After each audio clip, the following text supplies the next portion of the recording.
Hi, everybody. Welcome back to another episode of Big Apple Hockey. And it has been an interesting week for all the New York teams and a lot of interesting stuff to happen around the NHL. Don't worry, we'll be covering all of it for you. I, of course, am your host, Marc Williams, and I am joined by the host of the Final Buzzer and prize heckler, Mr. John Fulkowski. Gotta heckle some guys, especially when they're slacking, not playing defense. And then another one that goal hangs a little bit. So, yeah. Yes. But you know what? When you got the guy that scored the first goal of the game in the Spitfire scrimmage last night at UBS Arena, Mr. Anthony Larocco. Yeah. Thanks. I know you guys were in attendance, especially Philk. So I figured I do my best Ovi impression and snap one real quick. But, Mark, I just want to extend my condolences to you, as I'm sure you saw that Tua has been ruled out for the playoff game against Buffalo this week. So, on my behalf, my Bills are going to roll your Dolphins, and it is what it is. So just wanted to get that out of the way now. I think the Bills could win this game if they took a knee on every offensive play. It's sort of like, thanks a lot, New England. If you would have won last week, the Dolphins would have been eliminated and there wouldn't have been no problems. But now I get to watch it for one more week and it ain't going to be all that fascinating. So it's a little bit tragic, but could always be much. Well, actually, no, I don't think it's going to get much worse. This is going to be one of the worst playoff losses, I think, ever. So, guys, always, whenever we can, we try to get the Final Buzzer with John Fulkowski and, of course, Marc's 60-second game reviews on YouTube or Instagram. And couldn't exactly do that last night, though. What? Couldn't exactly do that last night. We were watching someone who I thought was going to come out with a tinted visor, but he didn't have the tinted visor anymore. Not a long time. Yeah.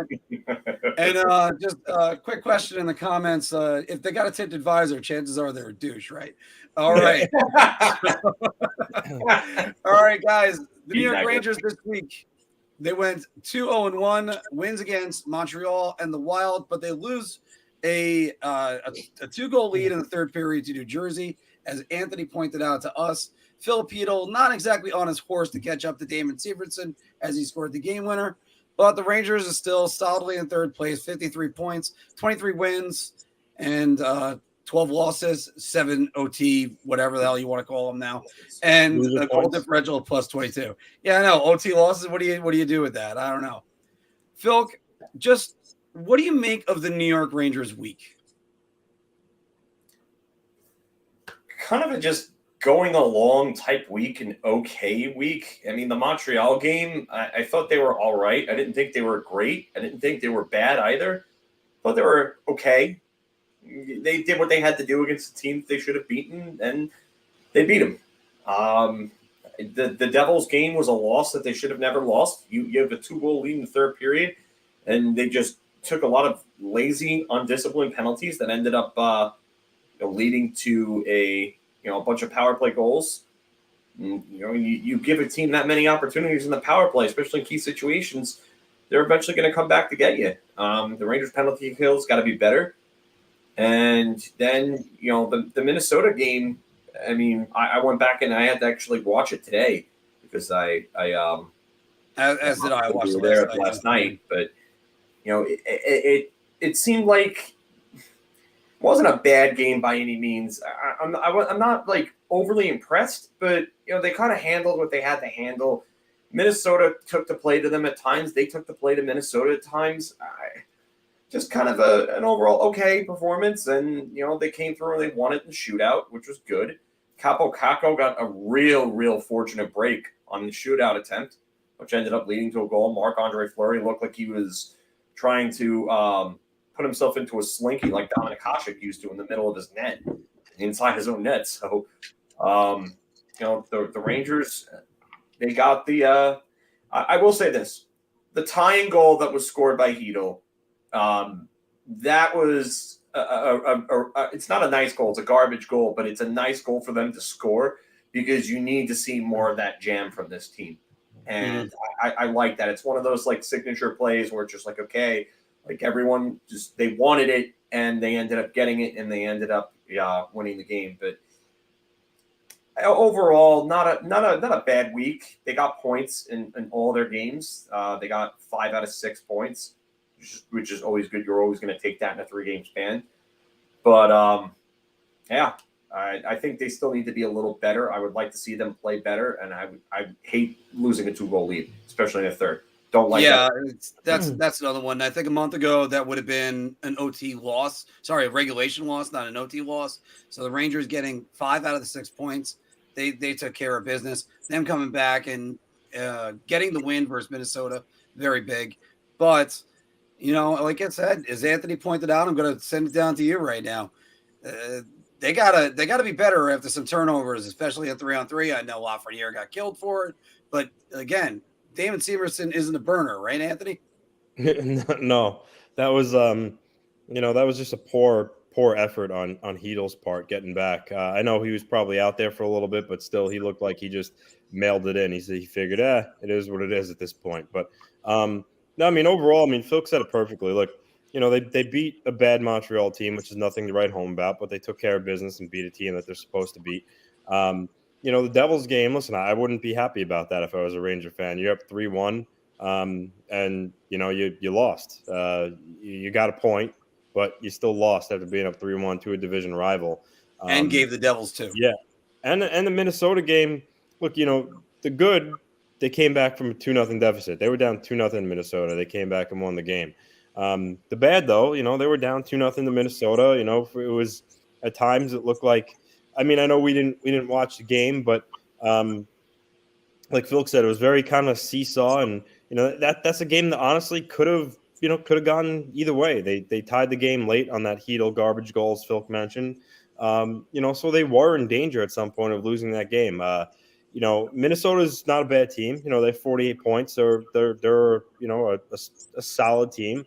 But let's face it, if that was the Boston Bruins, they were down 2-0 to and played like that. Last night, probably a loss, and you're singing a different tune. So they have things they can clean up. But as Phil mentioned, they got 5 out of 6 points. So at the end of the day, you take that and run, and you can't really cry about it. But overall, again, you take that every single day. But I think there are areas of their game they have to clean up. I think Artemi Panarin is really great in the shootout, and he's a really good player. But I still think that sometimes he needs to raise his game in other areas of the ice.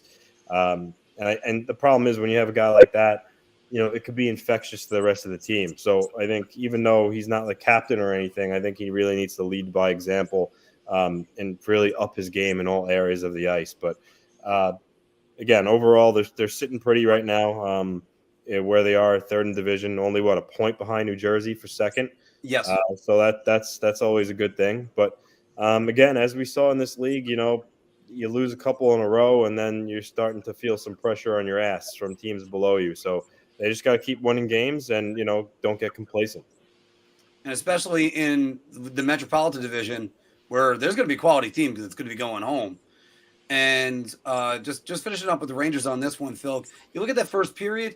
There was puck luck was not on their side in any way. As a matter of fact, they had a goal that the red light went on. It wasn't a goal. Clearly, it was a post hit. But and then you had other ones that Fleury stopped on the goal line. But you look at that and go, if it bounced the other way, maybe it would have been less of a seesaw game.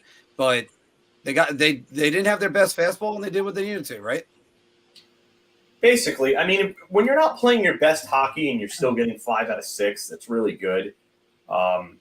Their schedule coming up is, just to give you a quick overview of what they have going on. So their next game is against Dallas tomorrow. Mm-hmm. That's going to be a tough game. Even with hints out, Dallas is still a really good team, as we saw last night. They could still play really, really good defensive hocky if they need to. Sunday they play Dallas Stars at the moment. What's that? More on the Dallas Stars at the moment. Montreal is, Montreal. They just beat them, so they should be able to beat them again on Sunday. Columbus is a floundering team. They just got lit up by Tampa Bay last night, and then that's on Monday. And then you after that you have Boston on the 19th, And that's going to be a real interesting game. That's going to be a test of strength right there. That's your litmus test. Can you play with the Bruins? So, and after that, you got Florida, up and down team.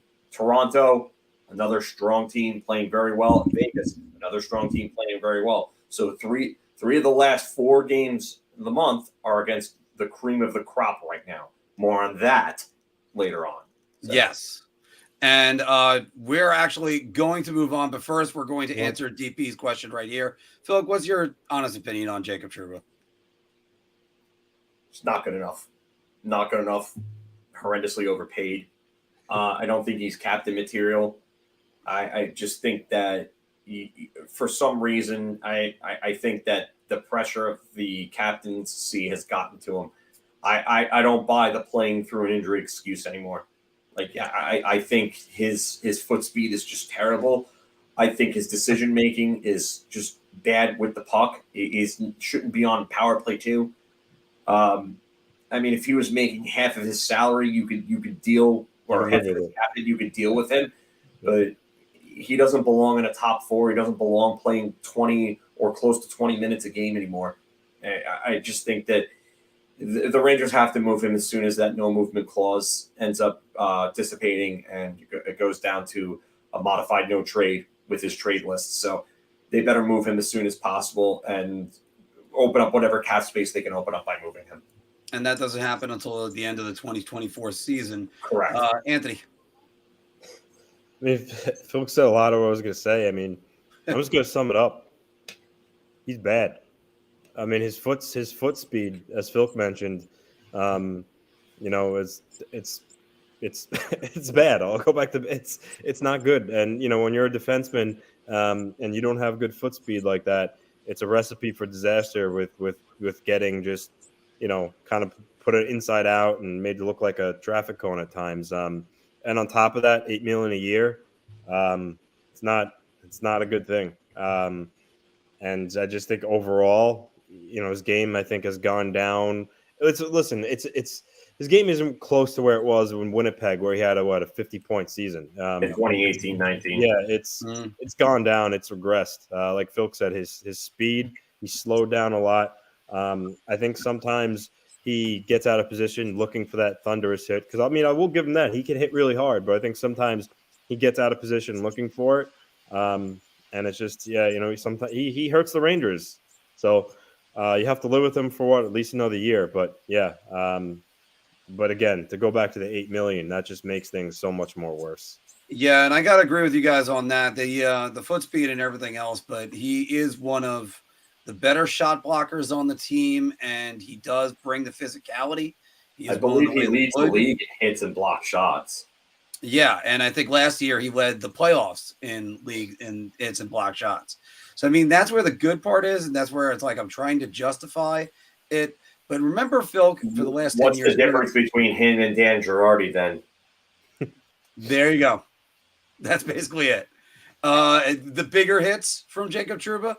And sometimes Trouba put up more points at his very best, and even in his worst seasons than Girardi did. But I mean, it's the same. Basically, he's playing almost as bad, if not worse, defensively than Girardi in his last couple of years with the Rangers. Oh, that is pretty damning. That is pretty damning. It's not good.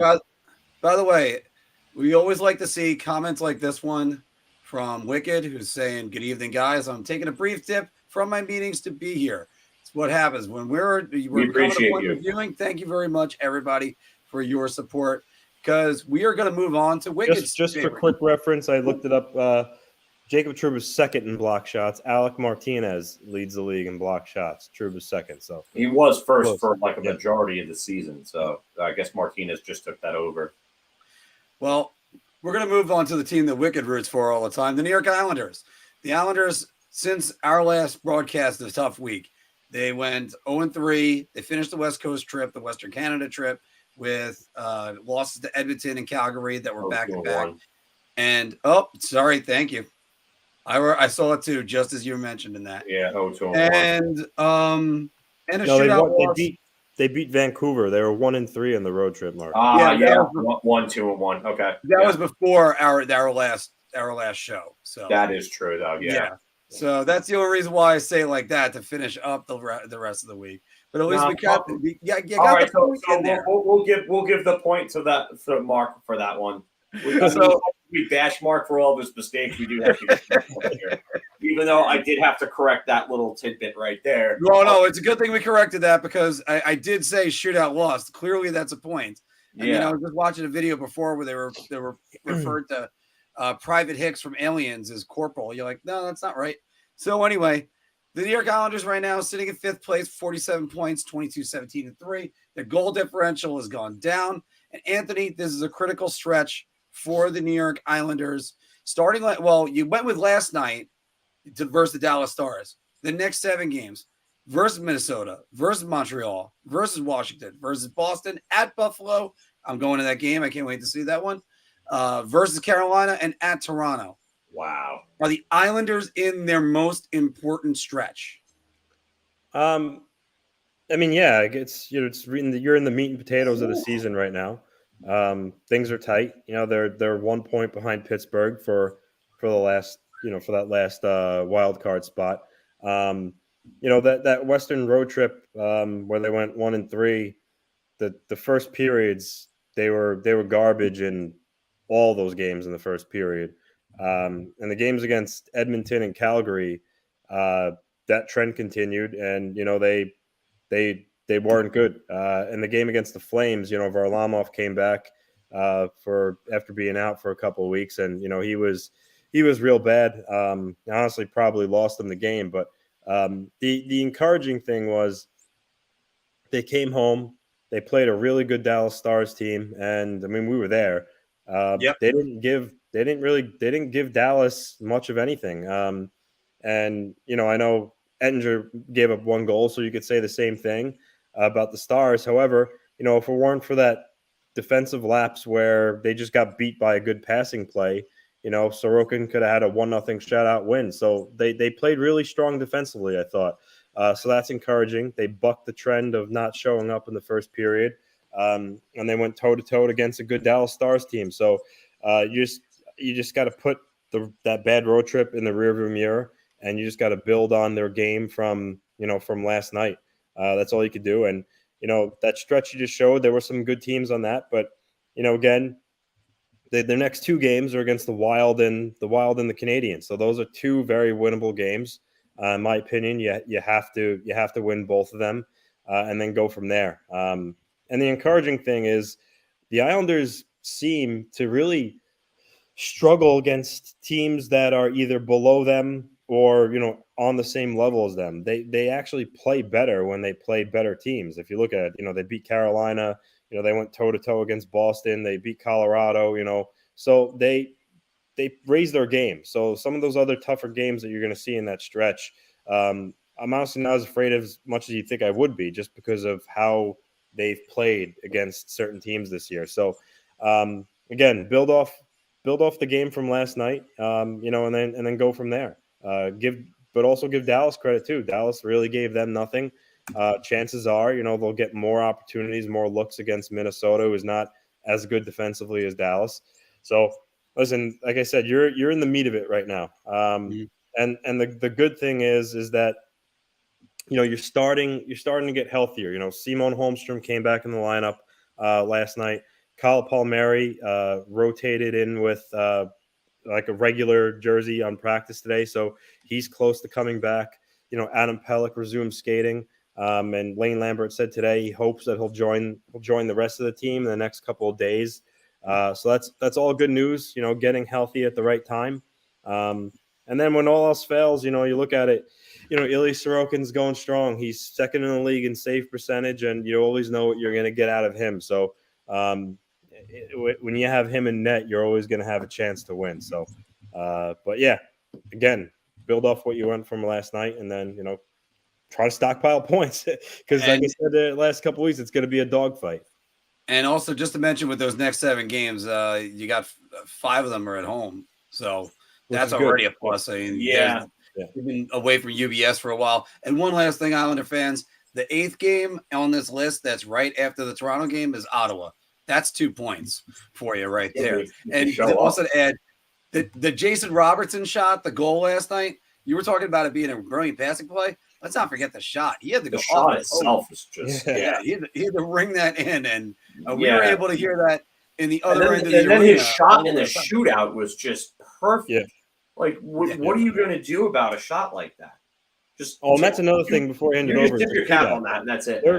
They're in their last 10 shootouts. I think they're 1-9.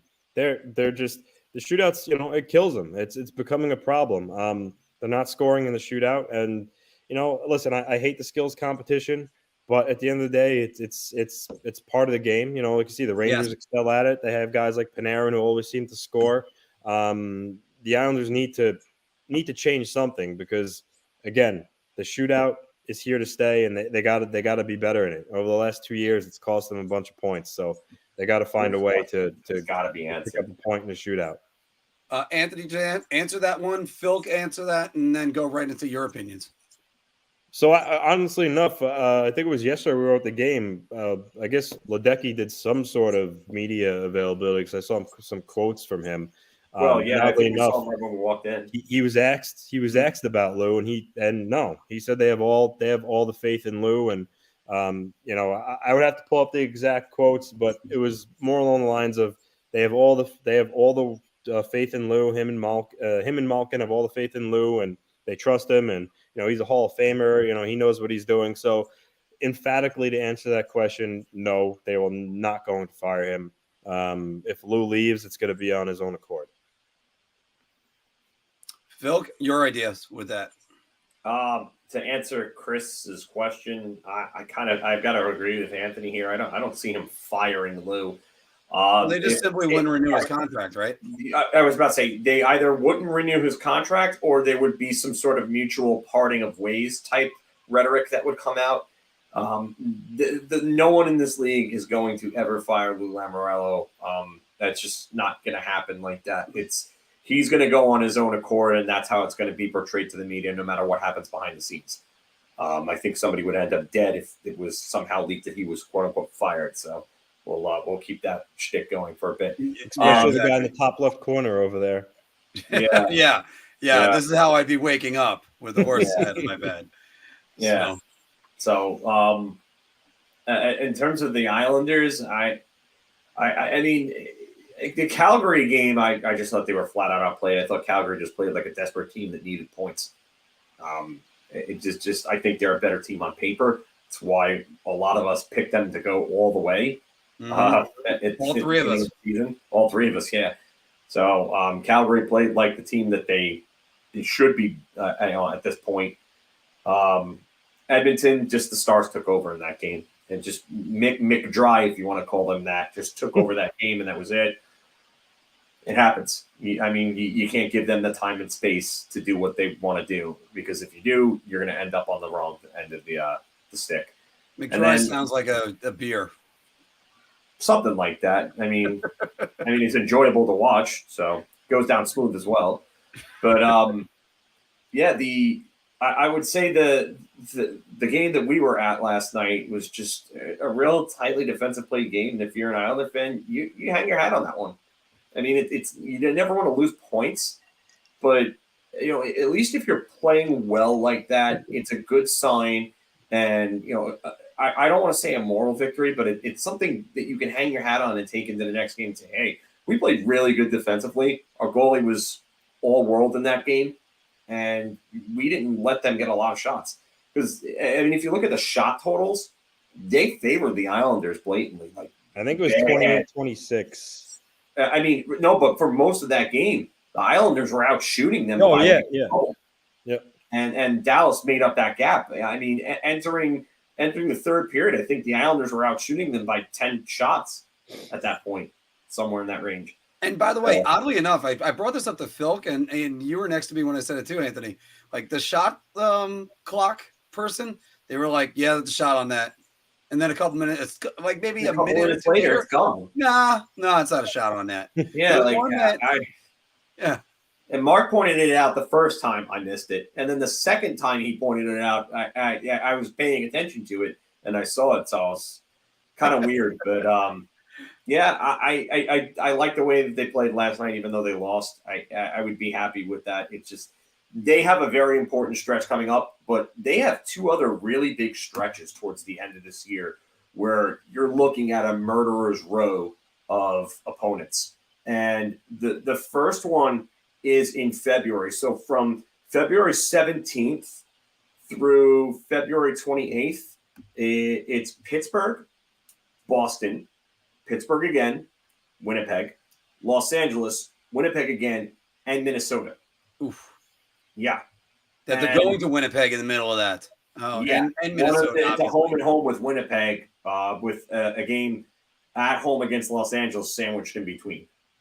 So, and then they have another stretch in March from March 27th, well, March into April, March 27th through April 6th, where it's New Jersey, Washington, Tampa Bay, Carolina, at Tampa Bay and Carolina. It's at Washington, at Tampa Bay, at Carolina.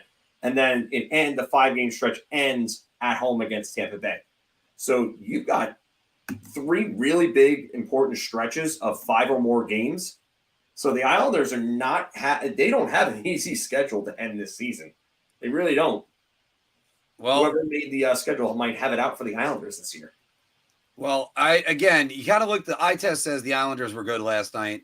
They kind of were more vintage Islanders, that they were limiting the shots on goal. Both teams took away the center of the ice really well last night, and there just wasn't much that was going on. And yes, the offensive is anemic and it needs help, as Alon is saying right here. This is not going to end well. Lou Lamoriello has to be fired at the deadline. The offense is anemic, and it's going to have a stubborn GM who is unwilling to swerve away from bringing in 30. So he's on all things Islanders, and me and him, and we agree on a lot of things. There are a lot of homers on that site that always, drink Kool-Aid. But the one thing I will say, I mean, it's not over. I mean, he's being a little dramatic there. Like I said, they're 1 point out of a wild card spot, and they have a world-class goalie, which is one of the reasons why they are where they are. But again, they just need to get healthy. I mean, I can't tell you, Adam Pelech coming back is going to do wonders. And I'll say one thing: when Adam Pelech comes back, Parker Wotherspoon should not find himself back in Bridgeport. I mean, he should stay in the lineup and move Aho out. But I know because of left-right shot, that probably won't happen. But the point is, Pelech coming back in the lineup is going to help them immensely, because I mean he's so important to their penalty kill and their matching lines, and he'll make a huge difference. I know that's not really going to help for scoring more goals, but him in the lineup makes them much, much harder. I know a team that could use a left side defenseman reliable on their third pairing, but it probably never happened. Not between those 2 teams. They're never going to help out each other. Nope. Yeah, no. All right. And by the way, everybody, if you haven't done it already, make sure you appease the YouTube gods and like, share, and subscribe. Ring that bell so that way you get all the notifications. We are actually going to do, it's the second week of the month, so we're going to do some power rankings. And I missed it. More power. You underestimate my power.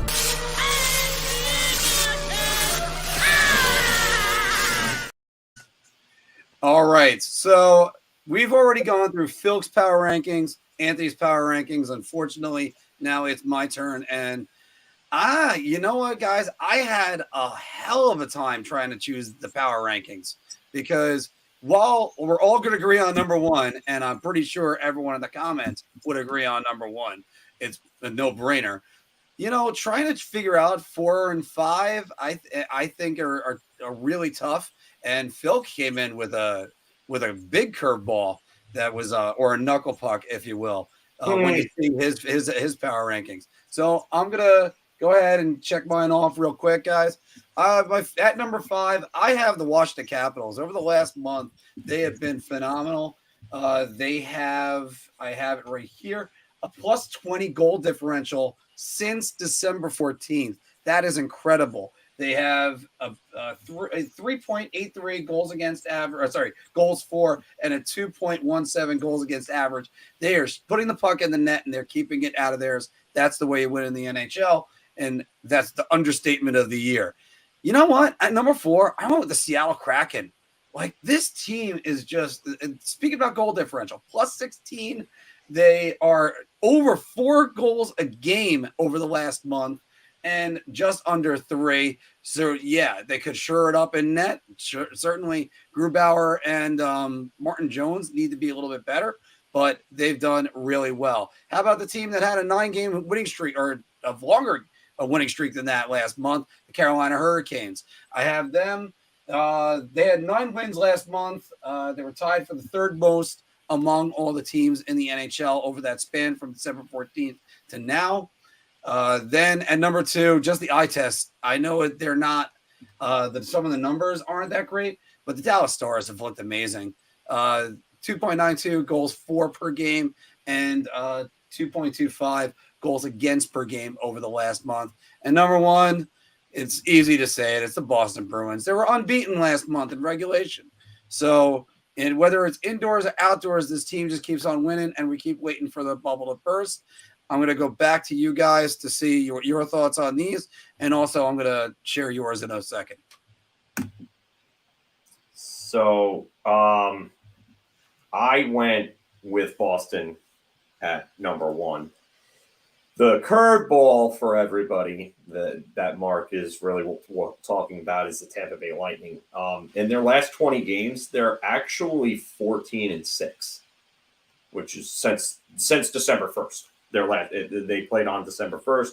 Their 20th game was last night. They're 14-6 in that time, and they've beaten some good teams. They only had like a couple of bad stinkers in there. I mean, you really just one that I think, or two that I think about. They lost 7-4 to Detroit on December 21st, and then they had the 5-1 loss to Minnesota on the 4th. But Brian Elliott was playing in net for both of those losses. They've only lost 2 games. They only lost 4 games with Vasilevsky in net in that time period. So that's really, really good. But they're starting to come around, and they're starting to show signs of being that real dangerous team again.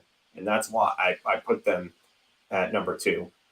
And then, at number 3, I went with what did I put with that 3? I think it was Dallas. I got it right here. Dallas. So I put Dallas at 3.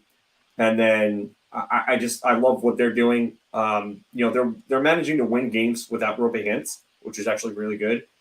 You're getting production up and down the lineup. Jason Robertson, even though he's cooled down a little bit from earlier on in the year, they're still winning games. And Jake Ottinger just looks so good in net. Not the early Norris favorite that he was in like October, November, but still really, really good numbers. He'll have him Norris Vezina rather. Yeah. I just caught myself saying that. Wow. The Vezina candidate that he was earlier on in the year. But yeah, so you're looking good with Dallas. After that, then I put Vegas, because Vegas is just probably the most quiet team in the league right now. Just going about their thing, just beating opponents, doing so convincingly, just getting Jack Eichel back. And Jack Eichel's playing well. I know nobody wants to hear that name because we talked about it ad nauseum for how long? Hey, as long as there aren't trade rumors about him, I will talk about Jack Eichel any day. No, that saga's long over, obviously. But yeah, I think that you're getting Vegas is as close to a complete team in the league as there is. I just think that they're top to bottom. They're a really, really good team, and I think they're maybe 1 or 2 pieces away from really winning it all. And then Carolina's playing very well. They're the division leader for a reason. Jersey beat them last night, but still a really, really good team getting production up and down the lineup. Brent Burns is starting to come on a little bit offensively, which is big for them. They just got Max Pacioretty back. Now they have another weapon. Like, this team needed another weapon. Marty Necas is making the Rangers absolutely regret passing on him. That's his army knife. Yeah, and he's just playing at another level right now. Obviously, you have your Sebastian Ahos and Andrei Svechnikovs, and Seth Jarvis looks like he's taking another step in the right direction. But Carolina's a well-oiled machine too. And, now you have Kochetkov in net, even though he was not good against the Rangers. He's still been really good for Carolina all year. So Carolina is my 5. Anthony, you're 5. Well, in number 1, I have Sean. I have the Chicago Blackhawks because Sean Lafferty is going to bring the Blackhawks to the Stanley Cup playoffs. Sam Lafferty. Yeah, and what I say? Sean Lafferty. Oh, that's a Marc there, right there. That's a Oh Marc. yeah. We always pull When in Marc. doubt, just make up their first name. He's gonna bring the Blackhawks to the playoffs. So I have the Blackhawks at number 1. Number 2, I have the Coyotes because I think Nick Bjugstad is just an unbelievable player. He might win the Art Ross. He finally found home. No, I'm not gonna go through mine. The only thing I'm gonna say is no love for the Maple Leafs, boys. I mean, they're tied for second for the best team in the league. I think they were hotter last month. My take on them, because I wanted to put the Maple Leafs in there, but the thing about them, you look at their numbers, they were just a little bit. They really weren't like outstanding in any way.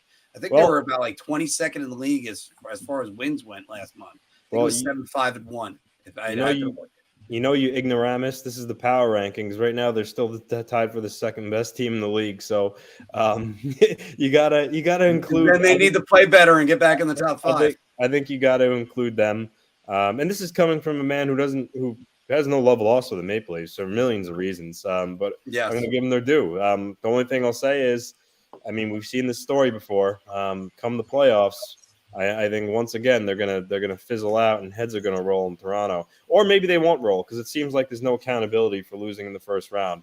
No, but that's the only thing I want to mention because a lot of stuff will be regurgitated. And I guess the second thing I'll add, I have the Hurricanes in there too, but it's interesting to point this out.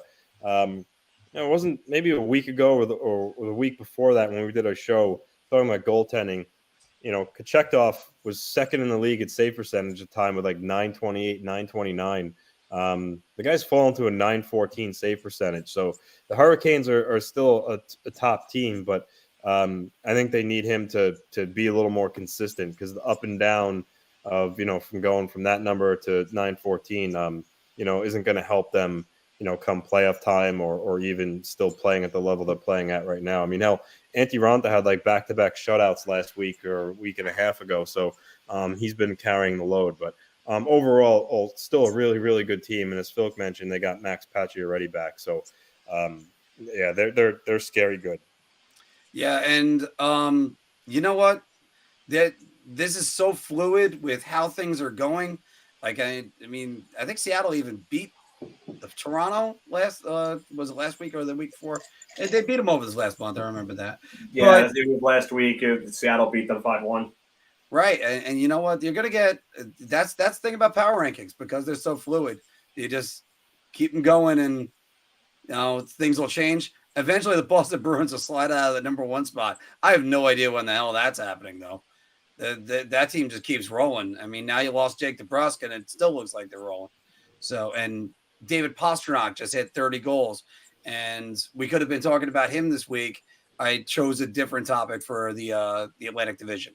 So, let's say hi to Chris T. Getting into a good old fashioned brouhaha with on Facebook, mixing it up. Yeah, so showing some passion. All right. Well, guys, so that is our power rankings for this week, and keep sharing your thoughts down below. We've got 2 more segments that we're going to do today, so let's get into some bar talk. Shot. This is the easiest I've ever to answer. I'm gonna say beer. I can't even begin to describe. I'm actually going to go crazy. I'm going to buy everybody around on this one.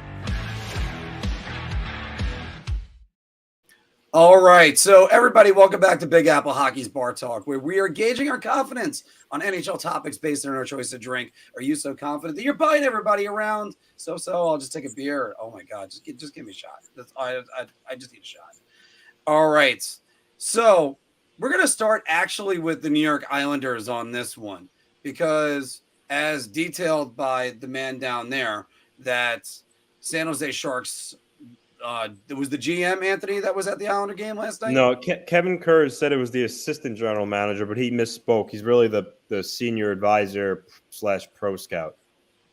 And one of those, so if you're scouting everybody, you got to be doing your due diligence. But one of those guys that could be available at the trade deadline is Timo Meier. 23 goals, 18 assists, 41 points, -9 rating. He's an RFA at year's end. He's sort of, I guess, would you guys say it's this year's Alex DeBrincat? Well, RFA is right. Meyer's older. Yeah, he's 2 years older. All right. So I mean, in the sense of being they're both going to be RFAs. I mean, yeah, but is it? But to post the did you even pose the question yet here? I haven't yet, and I'll do that right now, so that way we can just move on. The Islanders should acquire Timo Meier. All right, so when we talked about like Patrick Kane and stuff in the past when it comes to relation in the Islanders, and I say, yeah, sure, I would love to have him, but again, giving up a lot of assets for a guy that's a UFA, it's not prudent. And same thing, Timo Meier is going to cost a lot, but the reason why I say round is because he's an RFA, he's under team control, he's 26. You know, and regardless of what happens this season with the Islanders in the playoffs, he still fits in with their core of, Sorokin and Dobson and Barzell and Pelech, et cetera, et cetera. So you'd be giving up a lot, depleting the system. But again, it's not for a rental. It's for someone who's likely going to be around for a long time. So, I'm going to go round here. He is going to cost a decent amount. Islander fans should be prepared for that.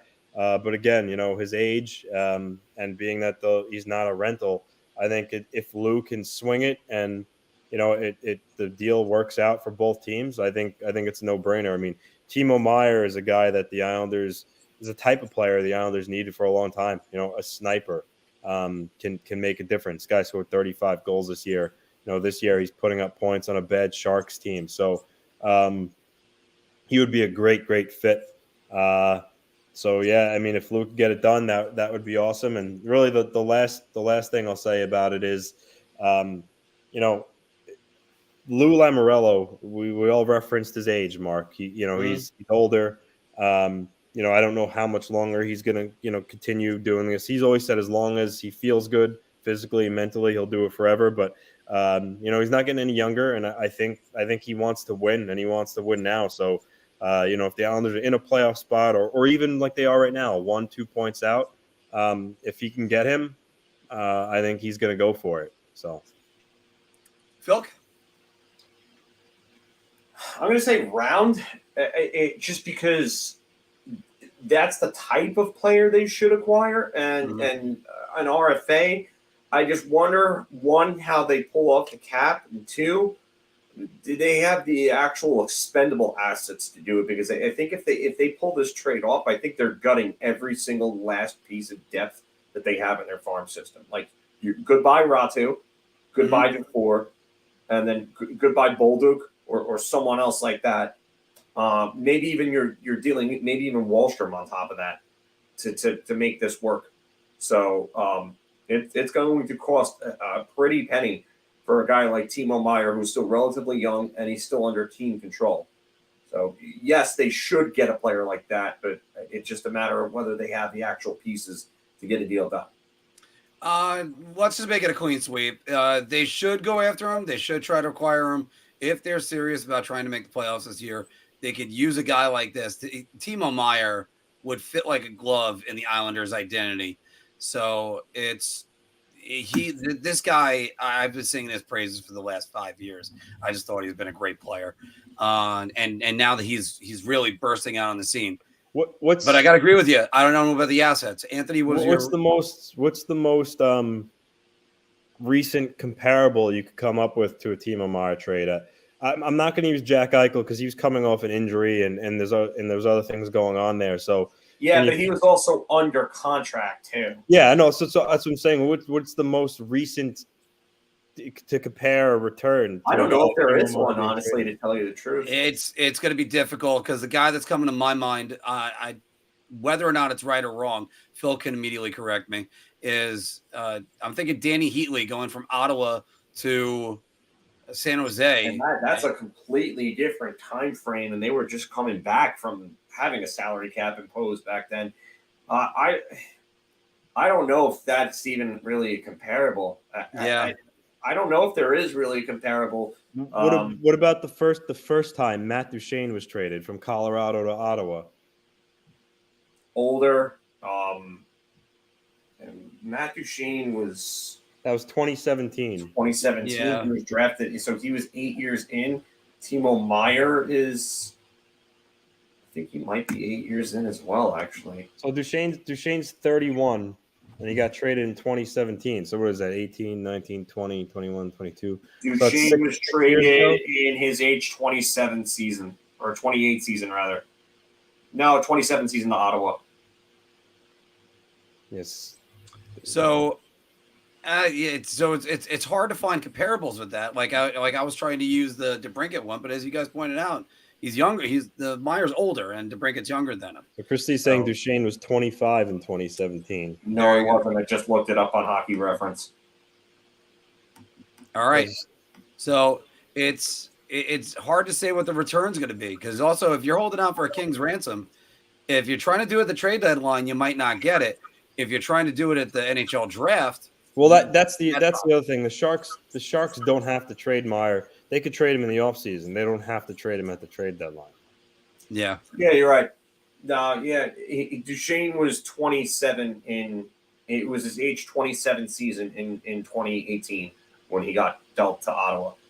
So, but you're right. They don't have to trade him. It can open up more suitors if they wait until the offseason, because usually when you're trading somebody at the deadline, teams that are out of the playoff picture, they're not going to make a move like that.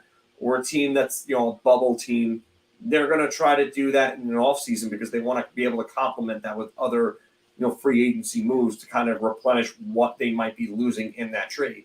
So I personally don't see him getting moved at the deadline unless somebody. Yeah, the RFA status really makes it, I think, more difficult to move him. It is, and I think that if you're looking at moving, I think he's getting moved in the offseason. He's still going to be under team control at that point. So the team that acquires him has his rights. It's not like he's just going straight to free agency and that's it. So now, a less sexy name, I'm going to stay with the San Jose Sharks, is Nick Bonino, who's got 4 goals and 7 assists and 11 points, -8, 2-time Stanley Cup champion. He's a UFA at the year's end. Phil, the Rangers should go get Nick Bonino for their 4th line. You know what? I like the player. I wonder about the cap hit. The cap hit isn't terrible. 2.75, I think it is. Yeah, I mean, if you can get them to retain, it's probably going to jack up the price just a little bit. But yeah, I'm going to go round on this. I think that he would absolutely help. They need a guy like him who can kill penalties, who can win faceoffs, who has championship pedigree. He's got one Stanley Cup playing with Pittsburgh in 2016, and then he was in the finals for Nashville the following year against Pittsburgh. So, yeah, he was on that HBK line in Pittsburgh. Funny enough, named after Heartbreak Kid Shawn Michaels. But yes, so now they, you go and you bring in a veteran with championship winning pedigree who can do the things that they need him to do. Yeah, I think this makes a ton of sense, especially now that he's not making $4 million a year against the cap and only 2.75. So 50% retained, and the Rangers could make other moves and bring in some other depth. Yeah, I like this round. And by the way, there's another forward in Ottawa that might want to come back. Core, if you're watching, you can as well all about that. Anthony. Yeah, I mean, I can go around. I could buy it. He's going to be a UFA, so he's a rental. So there's really no harm going forward on the cap. He's a solid 4th line center with playoff experience. But with that said, there are going to be other guys similar to Nick Bonino that the Rangers can acquire at the trade deadline. So you also got to remember that. It's not like Bonino's their only option. But with that said, I'll still go around because I think he would fit well. But Regardless, I do think the Rangers are going to look for that type of acquisition come the trade deadline for sure. And you know what? I'm just going to go around on that as well because I think the Rangers, you guys know my opinion. Patrick Kane is not what this team needs. What they need to do is focus on their depth, get that third line and that fourth line right. And Elliot Friedman just said in his 32 thoughts about Patrick Kane that, there's a belief that maybe Kane might need to get some things cleaned up, in which case, he might re-sign Chicago and, you do the whole thing again next year. So, honestly, it's becoming more and more likely to me that I'm not sold on Kane going anywhere at the deadline. I always said it was 50-50. He may not want to go. I don't even think it's a lock anymore that he's dealt. So yeah, I agree with you, Mark. Well, moving on, guys. The New Jersey Devils last night came back and they beat the Carolina Hurricanes 5-3. They're 5-4-1 in their last 10 games. They've won 3 of their last 4. And you got to ask this question, especially after their comeback against the Rangers as well. The New Jersey Devils have righted the ship. And I'm only going to go beer because one of those losses very recently was the St. Louis game. And it just looked like the other boot was waiting to drop. Schmid did not look good. Last month, I know he had a sensational game. I forgot who it was against, but they looked much better against the Rangers. And the game they played last night, Jack Hughes didn't get a point, and Nico Hischier actually had a great game. And it looked like the Devils could be correcting it, but you know what? I need to see more before I think the ship is righted. Anthony. I'm gonna go beer.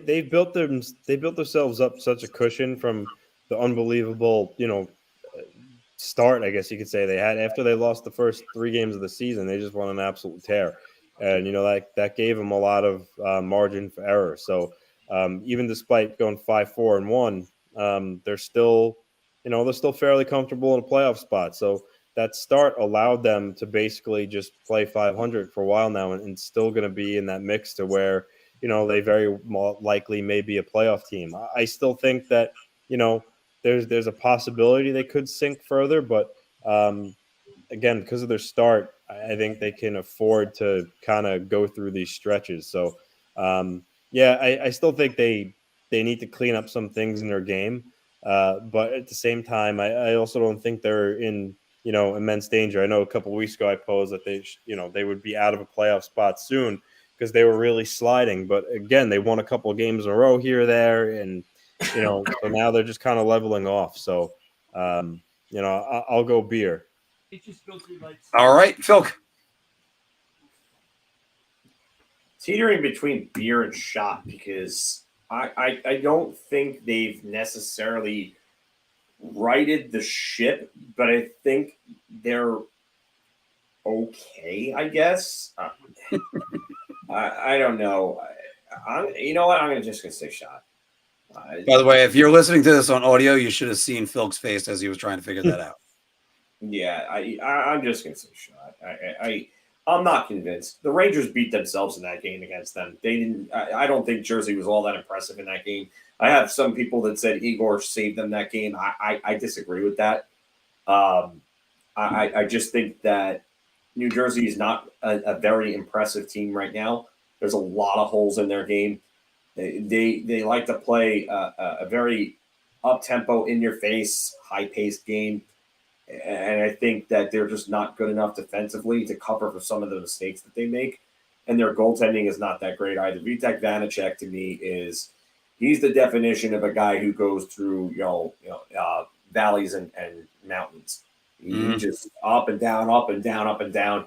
I don't know what you're going to get from him on a night-to-night basis. He looks like he's Vezina caliber one night, and then he looks like he's garbage the next. And Schmid, I don't even think Akira Schmid is a good backup in the NHL. And don't forget, Vitek Vanacek also gets hit with the injury bug. Yeah. So they're to me, they're one injury away from having an AHL caliber goalie starting for them. That's not good. So I'm not sold on that team. And just honestly, their recent schedule, they lost 2 games against Boston. They all right. So this recent 5-4 stretch is a win against Florida, Not impressed because Florida's just bad. Even though they beat Colorado, Colorado's also just bad. So Boston, 2 losses, pretty convincing losses for them. They beat Pittsburgh. Pittsburgh's an up and down team right now.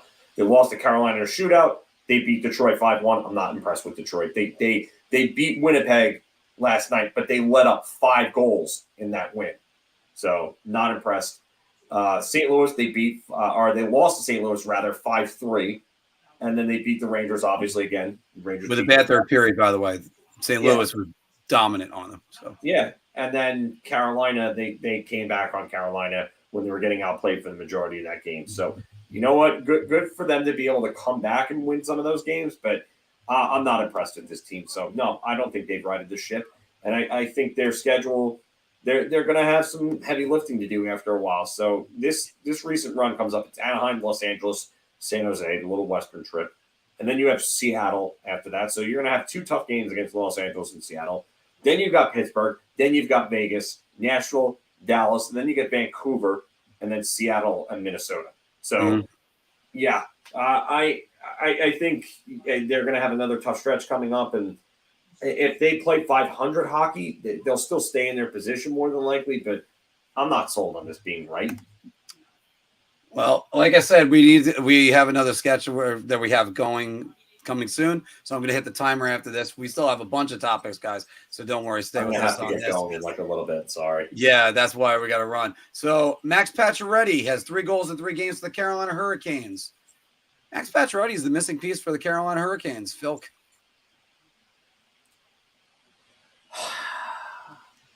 I'm going to say shot.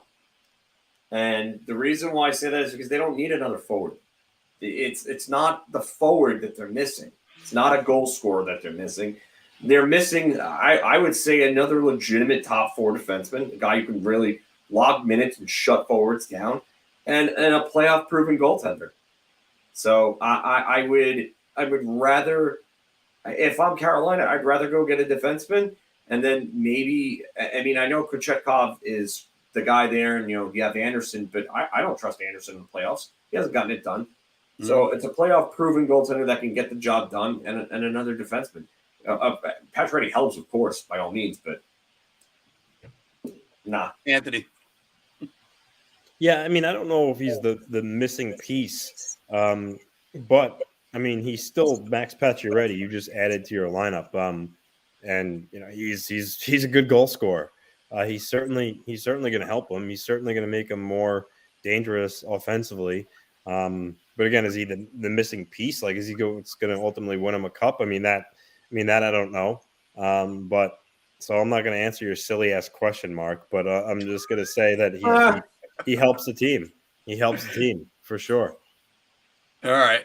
So I'm actually going to go shot as well. I think that Kochetkov is going to have to learn how to play a full season. And I also think that, you're right, Phil. You convinced me they need to add more of their defense.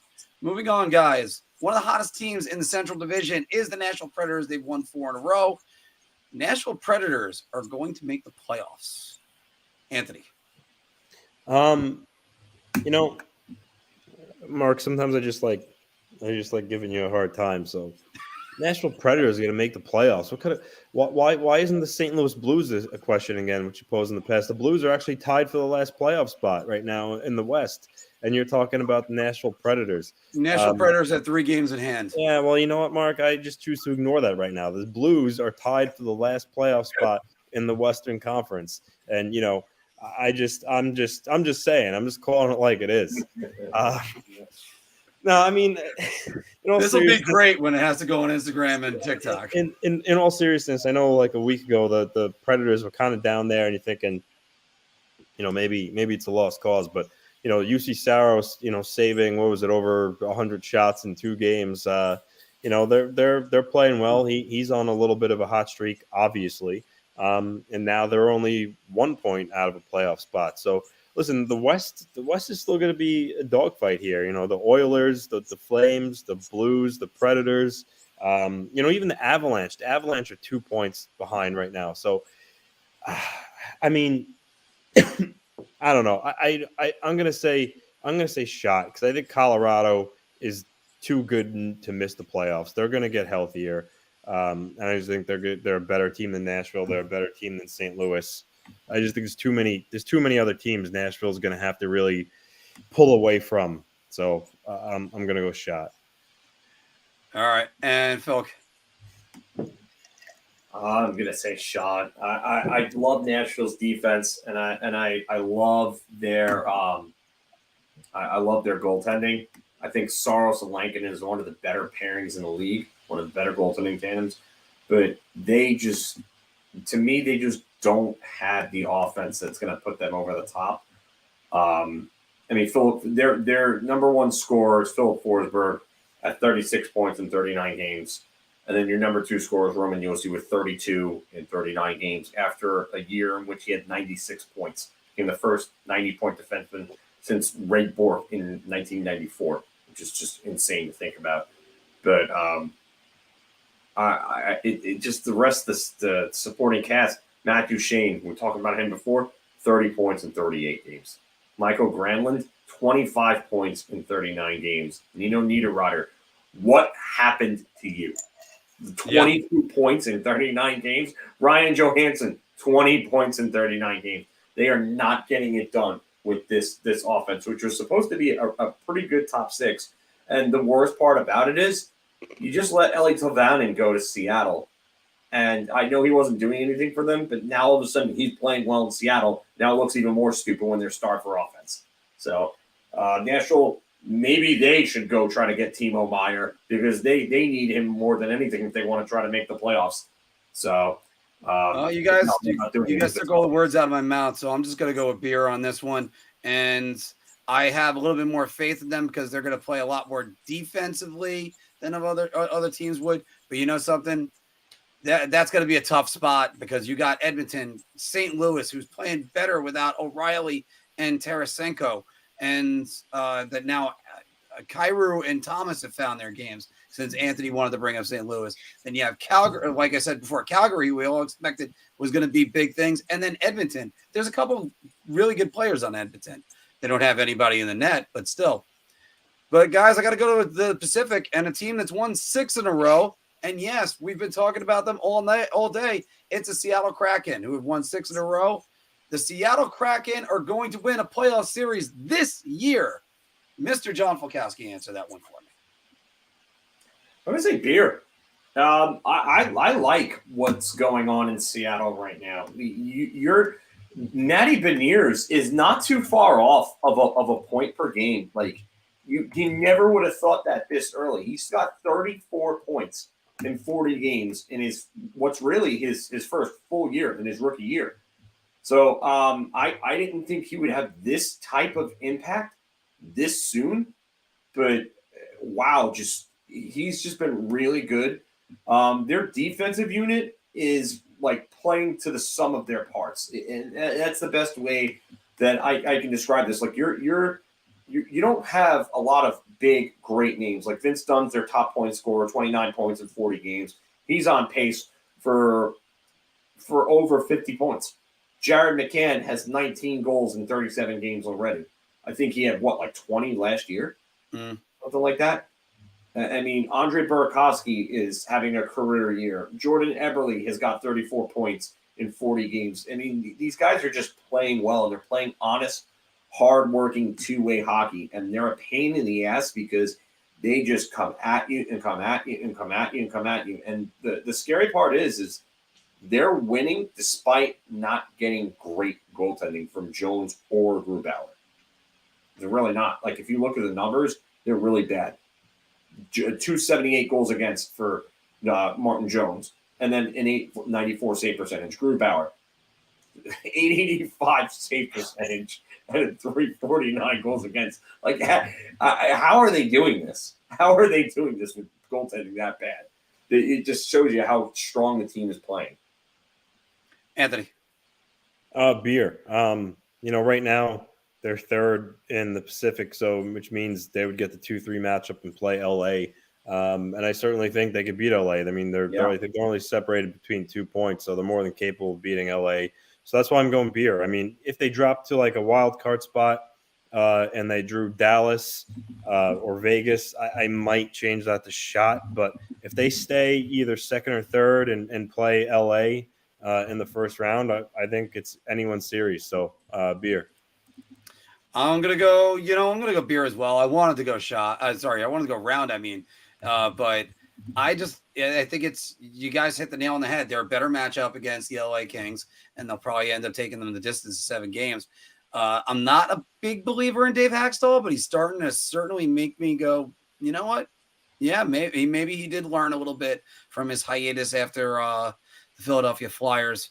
But this is, they're looking like a much better team right now. So we're going to move on to this one that Anthony asked us yesterday. Linus Ullmark, who leads the NHL in save percentage and goals against average, tied for third in shutouts. Linus Ullmark is going to be a unanimous Vezina Trophy winner, Anthony. I mean, at the halfway mark, there's still a lot of time, but the Bruins are just so good and so good defensively. I don't see that changing enough to where he starts getting left unprotected and get lit up. So I'll go round. But with that said, he's never been this goaltender before.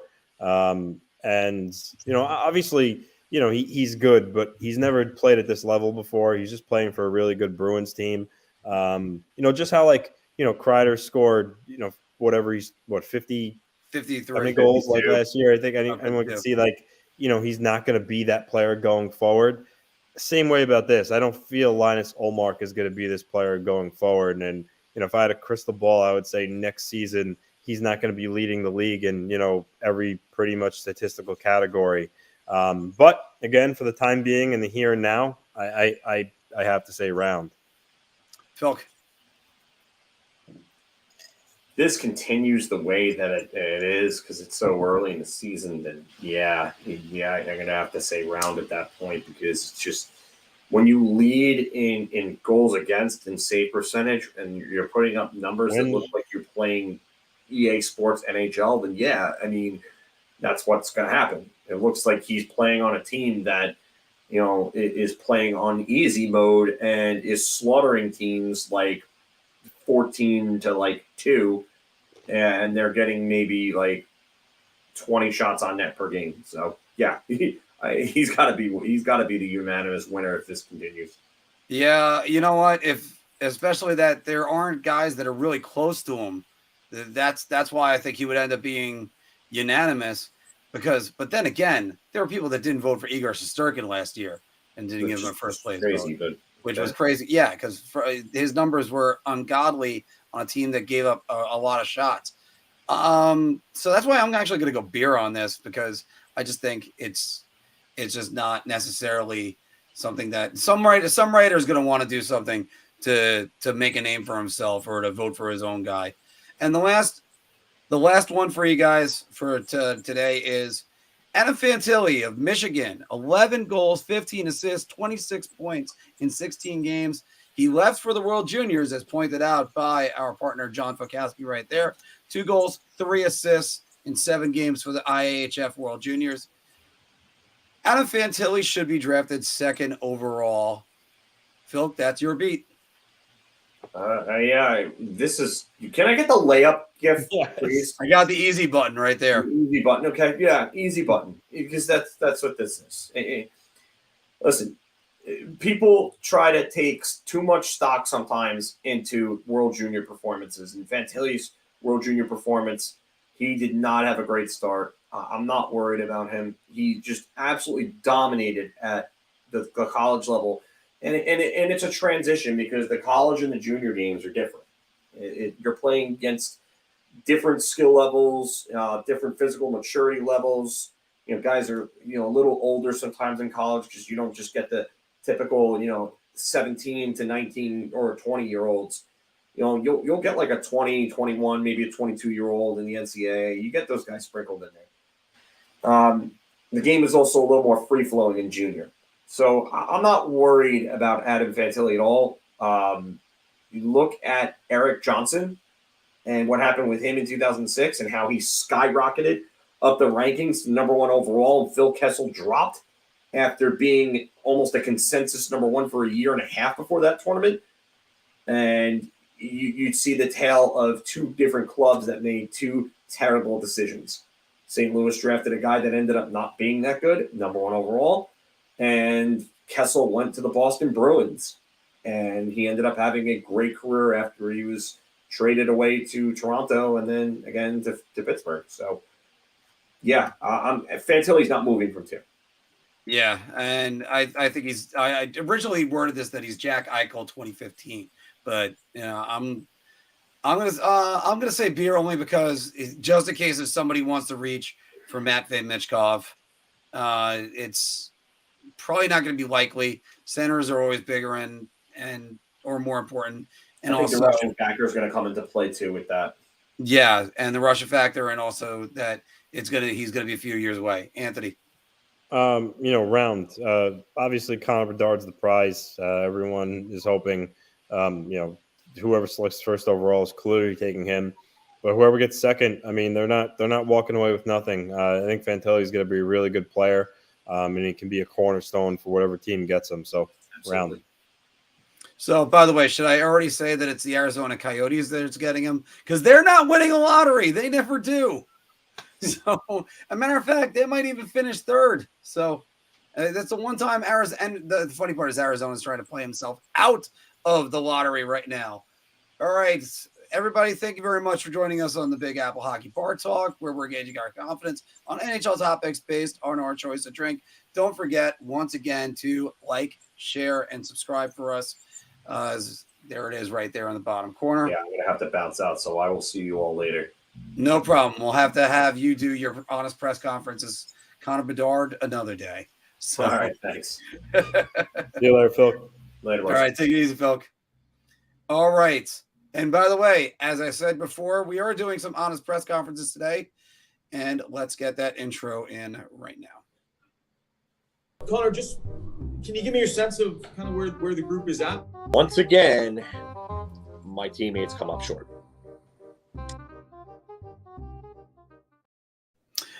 By the way, welcome back. We haven't done any of these in a while, so it'll be a delight for me and Anthony to do hour two today. So welcome back to Honest Press Conferences, where we are going to say what the players really want to say, not just the media training that they've had for years. So we're going to start right now with the Islanders all-star snub, Ilya Sorokin. Yes. Thank you for having me on, Mark. My English has gotten a lot better. I actually speak better English than you. When you met me at that signing, I thought you not talk enough and did not talk to me, and I did not like. And I think you are overrated. But I will take some questions. All right. Ilya, what do you think about the fact that you were top 5 in a lot of major goalie statistics for the NHL, and yet you were not going to the All-Star game? I don't really care. I good friends with Igor, and which everyone knows. He invite me to home for Christmas, and I really appreciate that. So I know last year he what you call here in America as a snubbed last year. So I told League that I don't want to play an All-Star game, which in turn made them have to select Igor for a game because there's no other good goalie in Metropolitan Division other than us. So I did him favor by telling League I do not go. So he's in. So I don't care. I know that I best goalie in world. Last year I second in save percentage, and this year I am second as well. Linus Ullmark hold no candle to me. But yes, so I don't care about not playing an all-star game. All right. Well, it's good to know. And I had a little bit of nerves meeting it, Ilya. That's all it was. It was definitely nothing personal. I would have gladly talked more. You bring me on here and only ask one question. I mean, All right. Well, no, I'll ask I another feel question. I you was waste hoping you was actually waste my time. You know, I don't do this if you know, I well. could be doing All post right. of Well, other here. things. Oh, let me ask you this one: who is the better goalie between you and Igor? I mean, don't ask such ridiculous question. You know, I love Igor, and we have great relationship. But you know, he had more time in NHL than me, and time in AHL, and uh, came before COVID, and it's so you know, I come over less time, no practice, and still had you call own the league. You know, so uh, I flexible like Gumby. Igor more positional, kind of like statuesque, a little slow from post to post like grandma. But you know, I joke, I kid. I love Igor. But you know, I think myself a little better, but you know, it's Well, he good friend. well, Ilya, you've been doing a great job with the New York Islanders. I mean, after all, almost 10% of your games have been shutouts. So just keep going, and I hope you and Igor can be friends if you meet in the playoffs.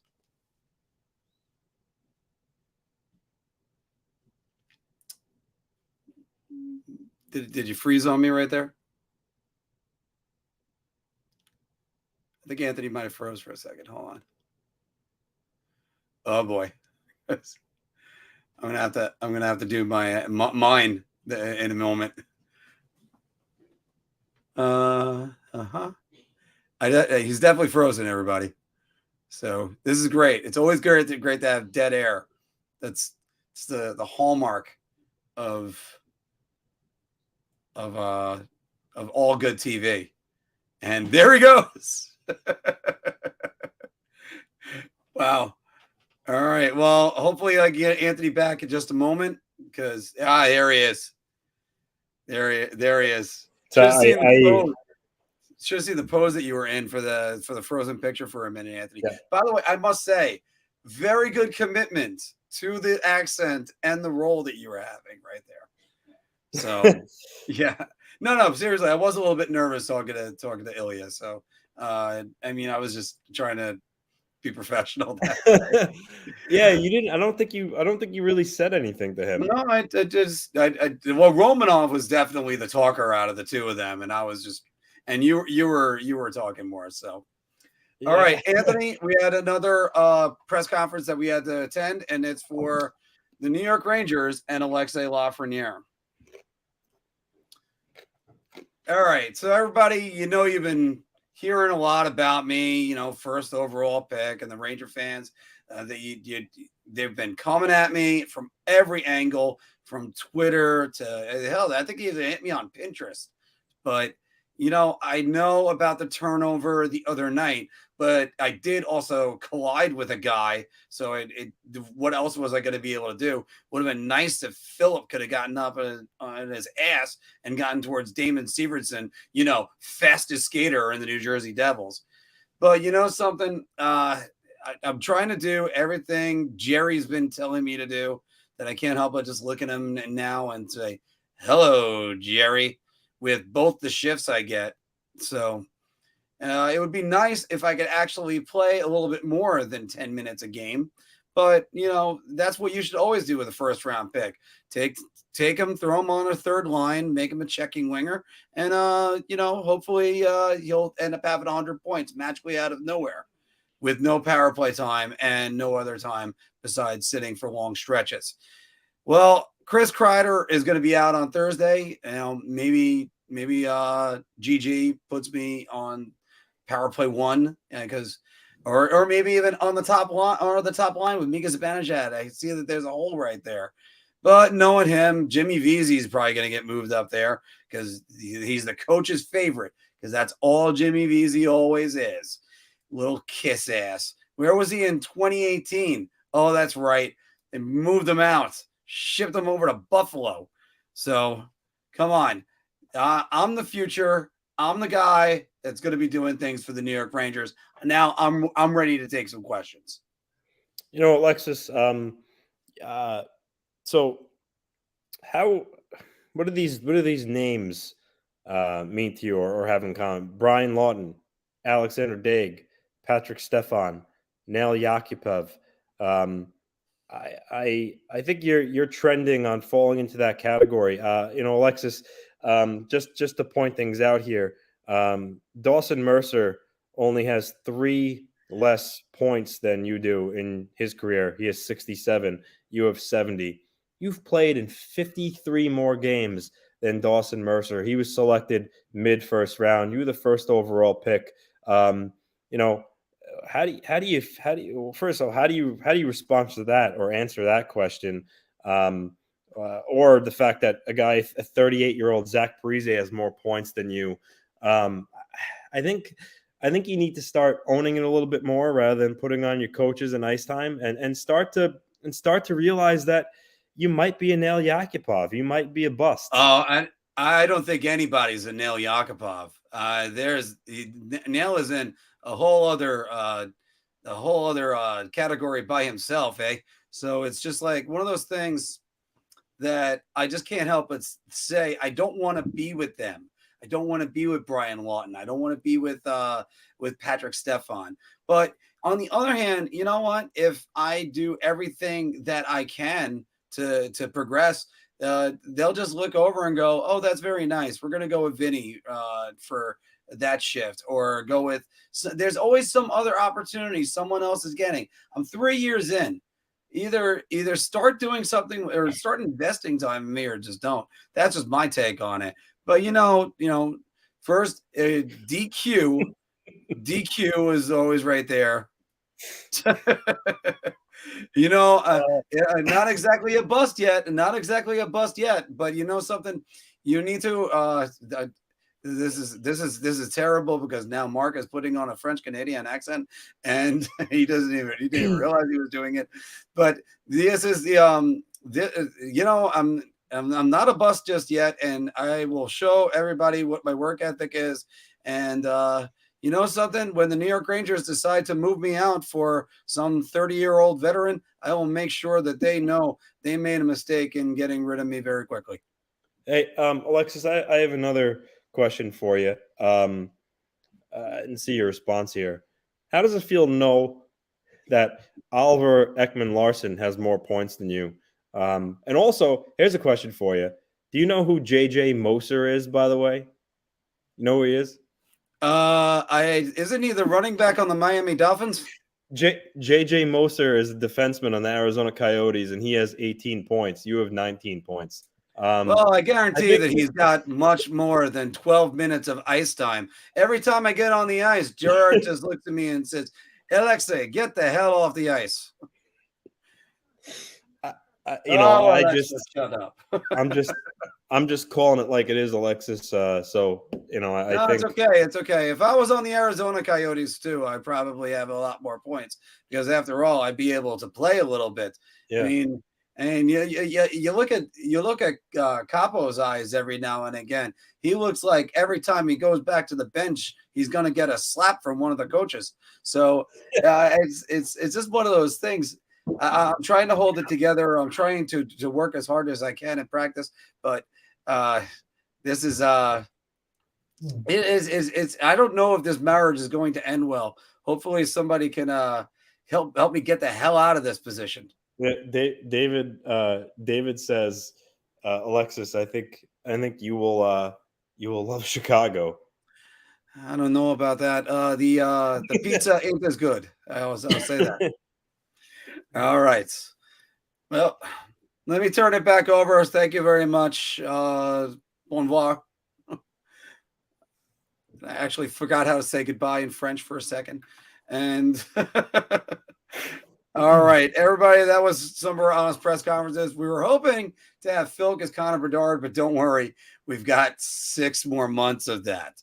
So, Anthony, why don't we take some comments and some questions? First up, by the way, an Islander fan criticizing young talent is ironic.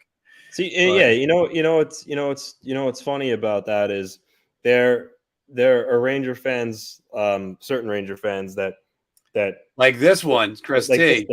They get sensitive. They get sensitive about it because they have fear or a pit in their stomach. They know that Lafreniere is busting, and someone criticizes them. They get all bent out of shape like JT. Well, here's the thing. And just me right now. No, hold on, because they say Islander fan criticizing.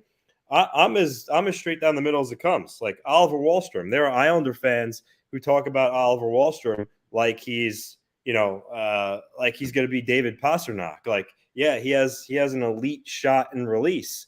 Or that he's a bust, by the way. They'll mention that but too.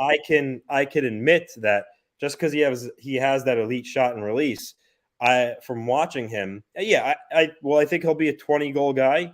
Yeah, I think he'll be a 20-goal guy, but he's not going to be a guy that scores 50 goals like some Islander fans will think he could be. And I could admit that. So these two saying that me criticizing younger Ranger talent, it's just the truth. Alexis Lafreniere has 19 points this year. He's in his 3 years in the league, he's failed to put up points. And that's just like calling it like it is. So if you want to get kind of like butthurt that I'm criticizing Alexis Lafreniere for calling it like it is, then yeah, sure, you could. Well, I mean, obviously they're just poking some fun with that. And I'm not alone. There are plenty of Ranger fans on here. Chris T in particular, and Sean and other people know that David, he's not pulling his weight. He's not putting up points, and it's an issue. It's an issue, and you can stick your head in the sand and you can run from it. But it's concerning, and if you don't think it's concerning, again, then you're just not facing it. Well, first off, just one thing about Wahlstrom, I think the jury's still out on him either way, because you can't be a 50-goal scorer unless you're a 20-goal scorer. Well, you can't learn by just watching. That's never going to just happen. And it's one of those things that I can't help but point out, especially with Lafreniere. Look, the Rangers got decisions that they have to make. And I actually started a blog post about this for BigAppleHockeyPodcast.com. You can always check out some of the articles that we have up over there. I usually get to do like one a month, unfortunately. Yeah. But it's with Hedl coming up, his contract, with Lafreniere's contract coming up, and Keandre Miller's contract coming up. Keandre Miller is the one you have to keep at all costs. Sorry about spoiling that one for this one. But they got decisions they got to make on Philip Hedl and for Alexis Lafreniere. Because if Hedl's going to start commanding $4 million, they're not really going to do much. Yeah. And if Lafreniere, we had this discussion, if you remember, Anthony, when it was just the two of us doing the Wednesday afternoon shows for a while, when it was the summer and Stutzla signs the deal, and a lot of fans say, well, what's going to happen with Lafreniere last year? One thing I said is to remember to get an offer sheet. The player has to want to sign the offer sheet. After that scratch, they gave him every reason to sign the offer sheet. Yeah. And you could say, oh, well, what are you supposed to do? Just let him have no accountability? No, but are the Rangers supposedly what they're doing is they are giving him video feedback and doing everything. Yeah, Miller is a cornerstone. But for fans to say this isn't Hugh Jessamine, who the Rangers reached for and it was a mistake, or Dylan McElrath, or maybe Bobby Sanguinetti. This is a first overall pick that was a consensus, and I keep going back to this point over and over again. Every scout in the NHL had this wrong, and then Quentin Byfield right after that. Every scout in the NHL has it wrong. Sometimes players are blocked. Sometimes it slows their development. Sometimes injuries do that. Here's the thing, and I do, believe me, I do understand what JT is saying here. But this is the thing. First overall picks are supposed to be someone with just oodles of skill. It just oozes from him. And yeah, okay. So let's say he plays third line minutes. If he was as talented as he is, he would have forced his way to get more minutes by just dominating when he's out there. Like the thing about Lafreniere is his skating is a weakness. He's not explosive. He's not, because of his skating, similar to John Tavares. When John Tavares came in the league, his skating held him back. And when you're not, like, for instance, Tim Stutzla in Ottawa, because you like to be compared. Yeah, I can guarantee you, if Tim Stutzla had the same exact minutes as Lafreniere or played third line, whatever you want to say, he still would have put up points because he's such a good skater that he can create offense on his own, and he could force Ottawa to give him more ice time. Literally force the coach. Oh wow, he's giving me no choice. I have to give him power play time, and I have to move him up. When you watch Lafreniere doesn't have that elite skating. He's not. He doesn't go out there and he doesn't wow. Yeah, he's got good hands, and there are times where you've seen him pull something off, and you can see, wow, he's got some talent, but it's not consistent enough. He's not wowing anybody, and that's. And I think you're right about that. I do think that there are two camps now, slowly a third one, that's right there with this.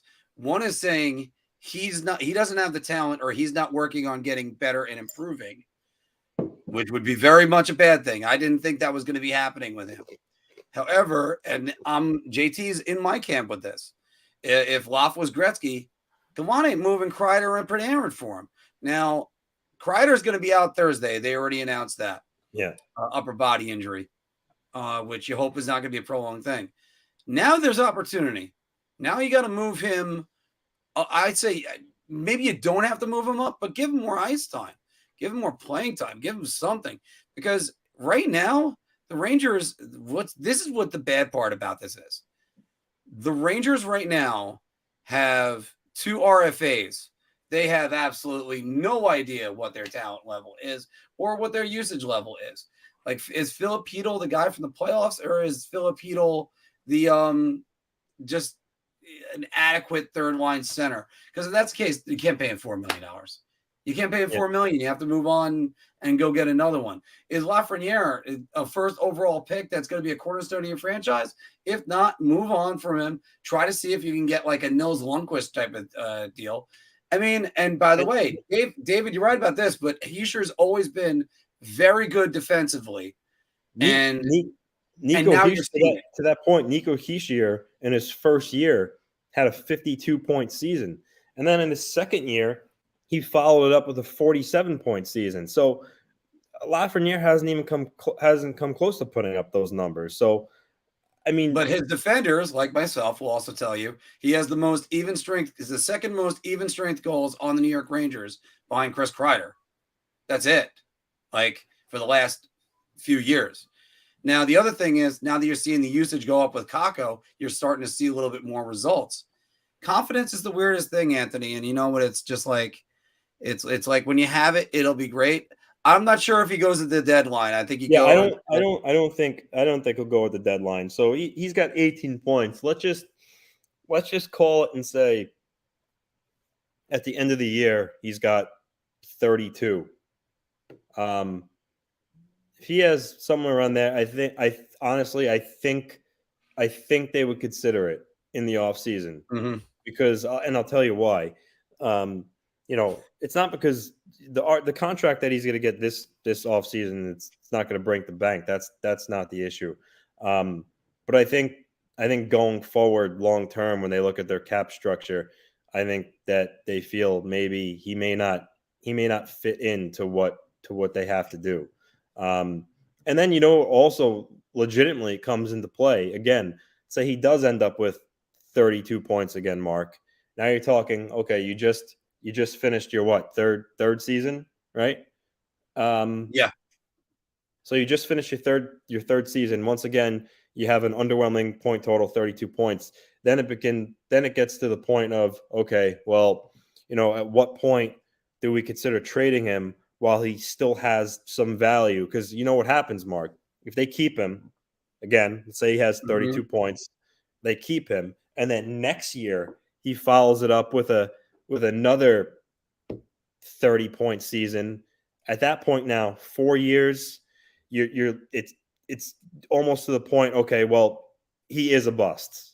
And at that point, the trade value will sink even further. So that's why when Arthur Staple had that article, what was it, like two weeks ago, and he said that the Rangers may have to make a decision on him sooner than later, I think that's what he's referring to, because that hypothetical would then become a reality, and then you have a problem. But again, and we're still in those two camps. I'm still in the camp of you're not using him, and your camp still has valid points. There is no way to argue against that, except for you got to play him, you got to try to do this, you got to try to do this. That's what Schultz says. That's why you got to trade him now. So, well, I think it's never mind. And by the way, I think this one says something. He might be the next Rick Middleton, the guy that the Rangers move on from, and he ends up blowing up, and you end up getting. That's why I don't want to hear about Patrick Kane. Ken Hodge wasn't really a great pickup to get back for Rick Middleton, and it's far from.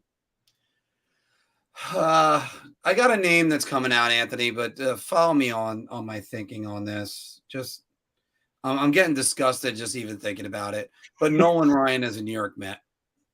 Nolan Ryan, who had control problems, and the Mets end up trading him, ends up becoming one of the most dominant starting pitchers of all time, all-time leading strikeout winner. And so he pitches 7 no-hitters. The Mets didn't have any up until Johan Santana in 2011 that I have the newspaper clippings still on my wall. But if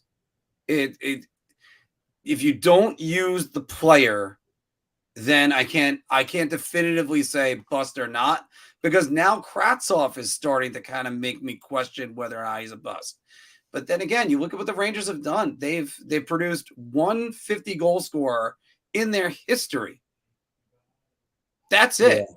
You could argue Adam Graves in there, because really the Adam Graves on Edmonton wasn't the Adam Graves on the Rangers. So maybe 2, you could say. But they've only drafted one that scored 50 goals. That's Chris Kreider. That's it. Vic Hatfield wasn't drafted by the New York Rangers. So now you have that. Now it's just like the next question is just what is the coaching philosophy? And I understand they're in a precarious spot because and I'm going to try to sum this up real quick and get back to your thoughts. But you got to win games, but you also got to develop guys, and they're in a position where they could possibly compete for a Stanley Cup. And hell, I have them losing in the Stanley Cup Finals at the beginning of the year. Talk to me in a couple more weeks when we do our midseason show. But it's just, I'm stuck in limbo sometimes with him too. I don't know what to do with Loft. I don't know how to jumpstart him. I don't think scratching him was one thing. So, well, I wouldn't trade Loft for like Patrick Kane, because a player like that, because he's a rental and he's older, and just trading Loft for someone who's 34 seems like a bad idea. I think if it came to the point they were going to trade Lafreniere, you have to have the deal be for either like a real elite player who's under team control and younger, unlike Patrick Kane, or in a hockey trade for a similar young player who is maybe not working out like the team would have hoped. That's the type of deal. And by the way, as you're saying that, Sean kind of said this right here, because although I'm not big on this, Anthony, You trade him for Bo Horvat.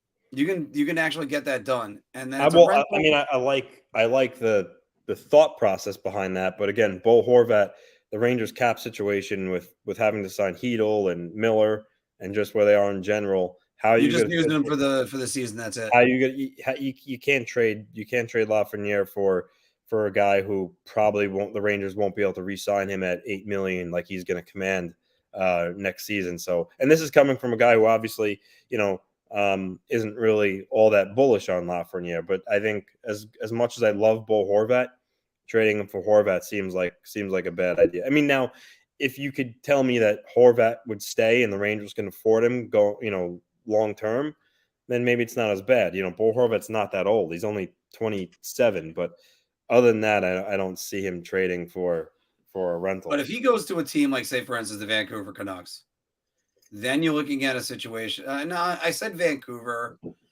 Trying to think of another team that I can think of that maybe they have some holes. Like, take for instance JT Miller. He didn't get it, and then eventually he went to Florida. Obviously Tampa is in Florida, but that's what I was referring to. And then they end up moving on from him too. JT Miller didn't get it until he got to Vancouver. Puts up almost 100 points last year. And, then there was something, they were onto something, and then he hasn't been as productive this year. I think Lafreniere, everybody wants to say Montreal. Look, we don't just all get to go to where we might want to. That's not going to happen. And by the way, Montreal, if they got Bedard and then they got Lafreniere via trade, because after all, Kirby Dach, who went third in the Kakko draft, went to Montreal. They don't have unlimited assets. By the way, the Rangers also don't need to trade Alexei Lafreniere to get Bo Horvat back because they got 2 first-round draft picks this year. Yeah. So, I mean, honestly, you know what? Realistically, I don't see Ottawa having any real incentive to do it. And again, the Rangers cap space might prohibit it. But like, if they can get Alex DeBrincat for Lafreniere, I think as a Ranger fan, you'd have to do that in a heartbeat, right? I mean, the DeBrincat is 25 years old, but we know the qualifying offer is going to be ridiculous. He's a 2-time 40-goal scorer. He's putting up points for Ottawa, and I mean, for a team like Ottawa who isn't going to make the playoffs this year, and DeBrincat will cost a decent amount of dollars. I mean, that's a trade that I would think the Rangers would do. I'm not sure if Ottawa would do it. Well, because also Ottawa's got to figure out whether or not DeBrincat's going to stay. That's another thing. He's going to be an RFA. He might want to move elsewhere. He might want to demand to be traded. But it's hard to tell. Like what Christy's saying right here, Lafreniere's ceiling is what DeBrincat's ceiling is right now. But you know what? One thing I do have to agree with some people is sometimes he looks lost out there, and I do think it's because the Rangers are they're smashing a square peg into a round hole. Yeah. And I understand when you want to tell a player, hey, you need to take a step back. And I think there was a great question that was on earlier. What would because here's the other thing. And somebody asked this before. Let me see if I can find that comment real quick. I have it starred. Oh yeah, it was JT that asked it. So by the way, JT, thank you very much again. Yeah, he just would you rather have? Well, yeah. He's got this one, but he had this one too. Would you rather have 2 more Brennan Ottmans from the 2023 draft, or the 24 draft, or Patrick Kane for a 2023 playoff run? I'm against Patrick Kane completely for the playoff run. I think he's not the player he used to be. He could be productive, but his best years, yeah, they were with Panarin. Panarin's best years were away from Kane. Makes sense. I mean, me personally, if your goal is to win the Stanley Cup and you think Patrick Kane's going to put you over the edge, then maybe you choose Kane. But I think for the Rangers, I I think I'd rather have 2 more Othmans than get Patrick Kane. Which is leading I me don't to think I don't think Patrick Kane's a necessity for the Rangers right now. But I gotta run in 2 minutes. I just wanted to answer this question. I think Davey asked me from before. Oh, is it? I got it right think- here. I think it's this I one. think What's you your highest and I lowest think you moment? started. Yeah. So I mean, this is a good question. I would say, well, first let me rephrase, but so from 1994 when the Islanders got swept by the Rangers to 2001, there were a lot of lows. But I mean, so any time in there, but I was young, you're talking 8, 9, 10 years old, some of those years. And obviously you don't really feel as much pain as you do when you're an adult. I think it hurts a little bit more. So my answer might surprise you. I think my lowest moment in my lifetime as an Islander fan wasn't the dark days or Fisherman. It was when Tavares left on July 1st, 2018. I remember that feeling. I think the whole Islander fan base felt like, well, this is the end, and this sucks, and turned out to be a little bit of a blessing in disguise. But at that moment, to have our franchise player, what it seemed like, string us along, you say all the right things, and then to be stabbed in the back the last minute, that one hurt. Highest, so I would say making, after those 8 years of darkness that I mentioned from 94 to 2001, making the playoffs for the first time in 2001, 2002 was a good one. And they had that series against Toronto. That was a hell of a series. But more than that, I would say when they won the playoff series for the first time in 23 years with Tavares' wraparound in overtime against Florida. That Where was they a good didn't one. cover him in front on the game tying goal. That was a good one. And then obviously the more recent ones, Anthony Beauvillier's overtime goal to send it to Game 7. That one was fabulous. And their back-to-back trips to the conference finals. So do you remember those are the ones that stand out?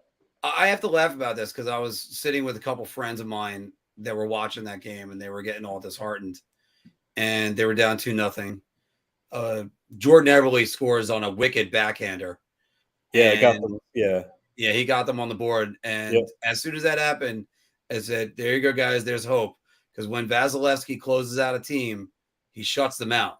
Mm-hmm. And I think it was the Rangers last year is the first time in a long time he didn't shut out a team to close out a series. Because the Rangers actually tied the game and then immediately gave it up. But that Toronto series was a great series. And that was probably the Islanders' best team, I think, or their most underrated team, I should say, over the last 30 years. That team was the one that lost to Toronto. Oh, yeah, they were good. Honestly, yeah, if that Game 7 was at home, the Islanders are moving on. I think the home team won every game that series. They were good. They were a good team. That 2014-2015 team that lost in 7 games to Washington, Marc, in round 1. That was a good team too. The Islanders were really good that year. They were really good, but I know injuries ate away at that team. That I think if they would have got past Washington, I think they could have gone a little further. That was a good team, but by the way, Anthony, I've said this too. I'm sorry. I still maintain this. 11 shots in a Game 7. Oh, that was a terrible effort. Yeah.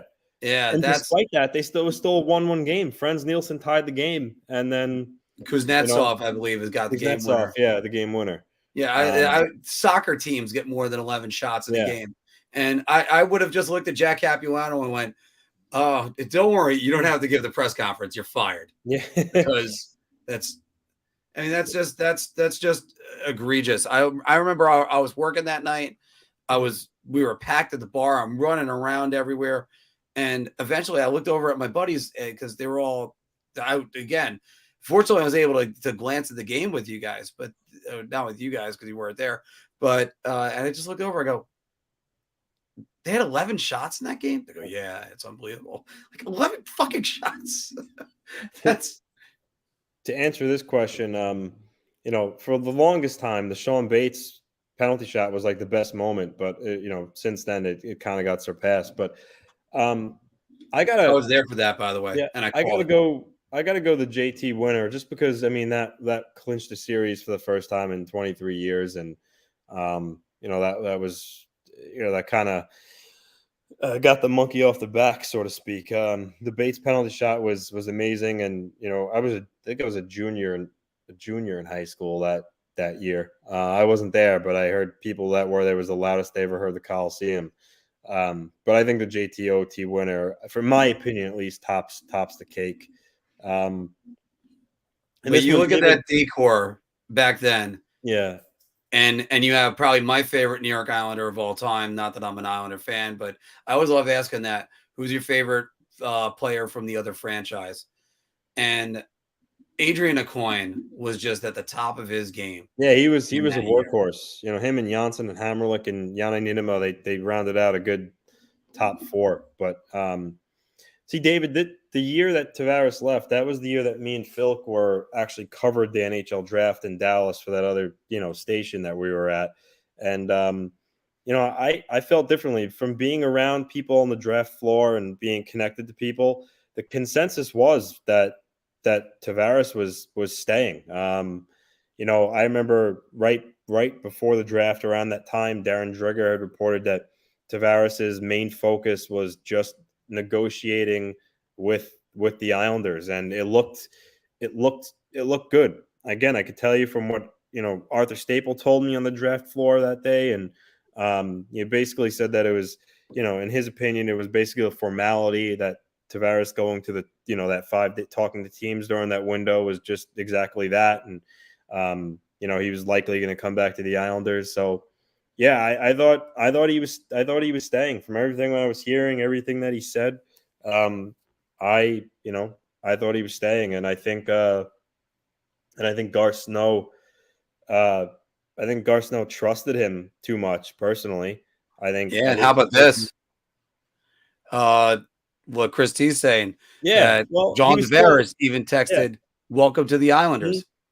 Yeah, I think my opinion. I know hindsight's 2020, and I know ownership, from what I understand, didn't let Snow do this, and I know he would have been killed by Islander fans. But when he became eligible for an extension, Mark, the summer before, July 1st of 2017. And he didn't sign on the dotted line like you've seen guys like Doughty signed right when he became eligible, and other guys in the past. When he didn't sign, I would have at that point said, okay, well, if you're not going to re-sign, then I have to look to trade you. And then again, apparently the word is that Garth Snow wanted to trade him at the deadline of 2018 when he still wasn't signed, but ownership.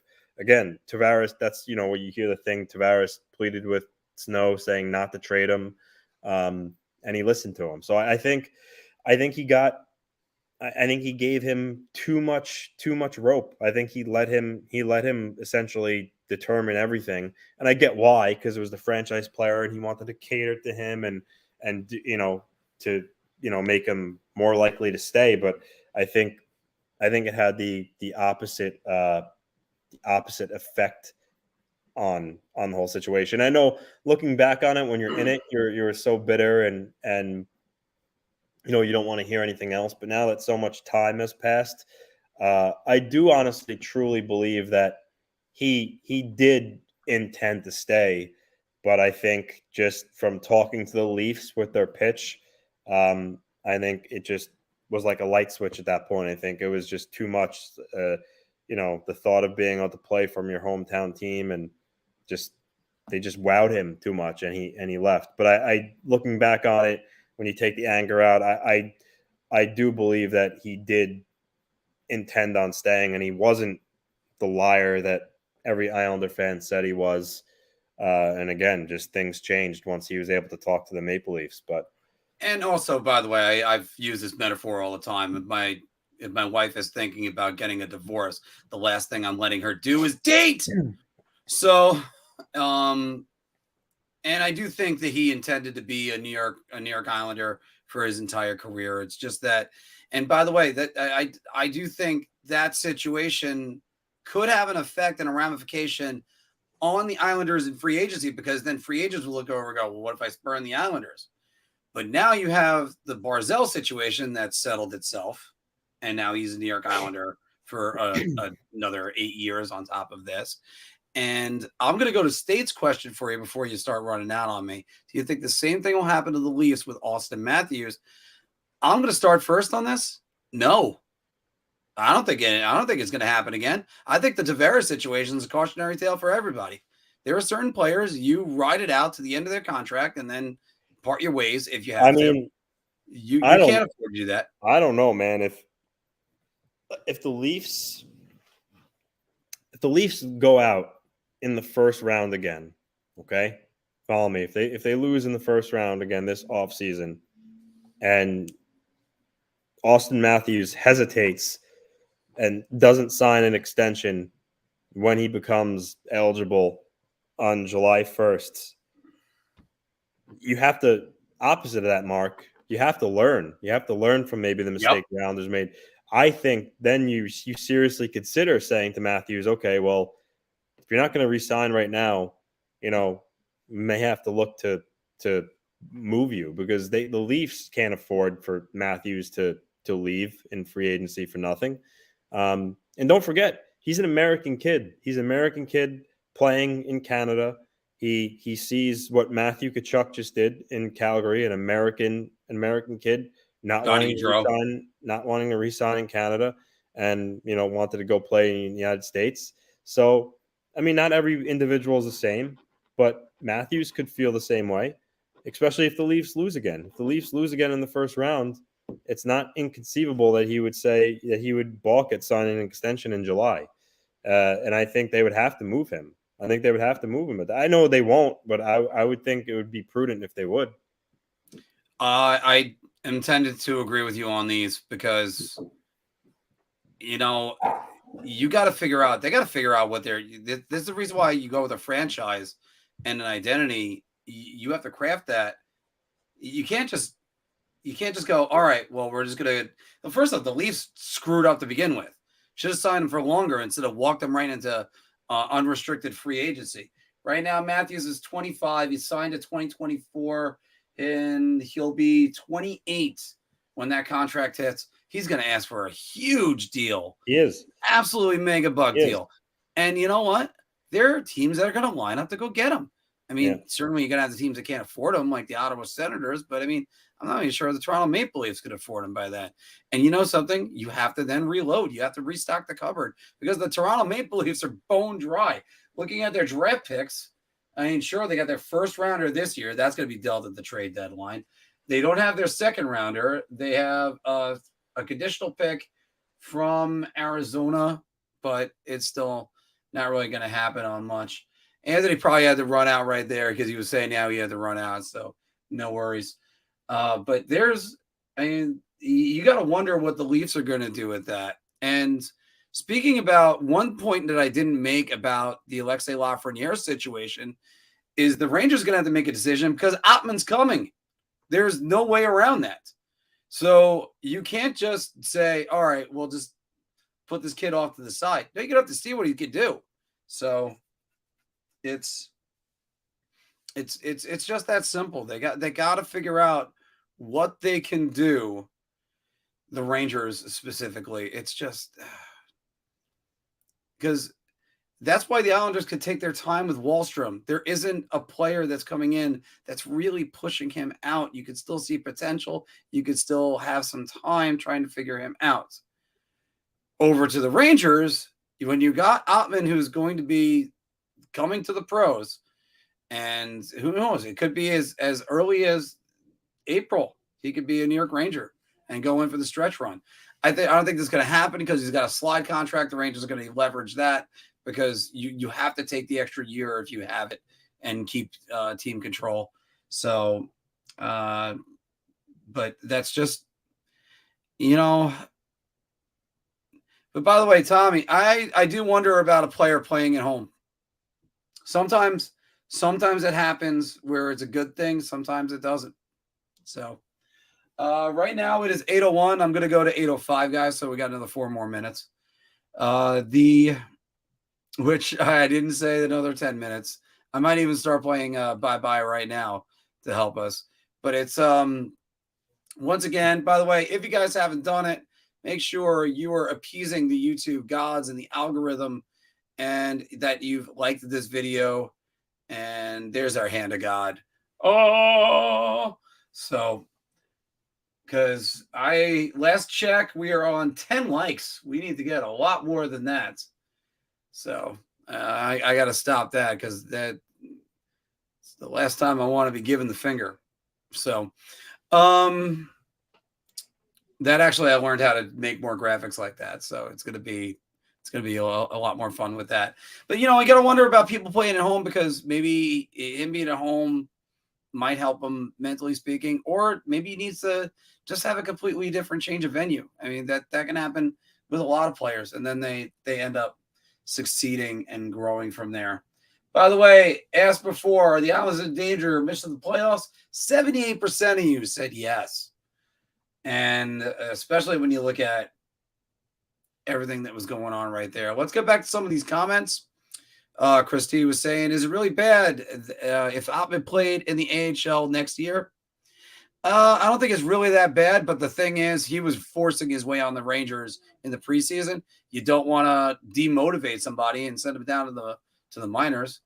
David is saying Matthews, Bedard, and Meyer in Arizona would be insane. Yeah.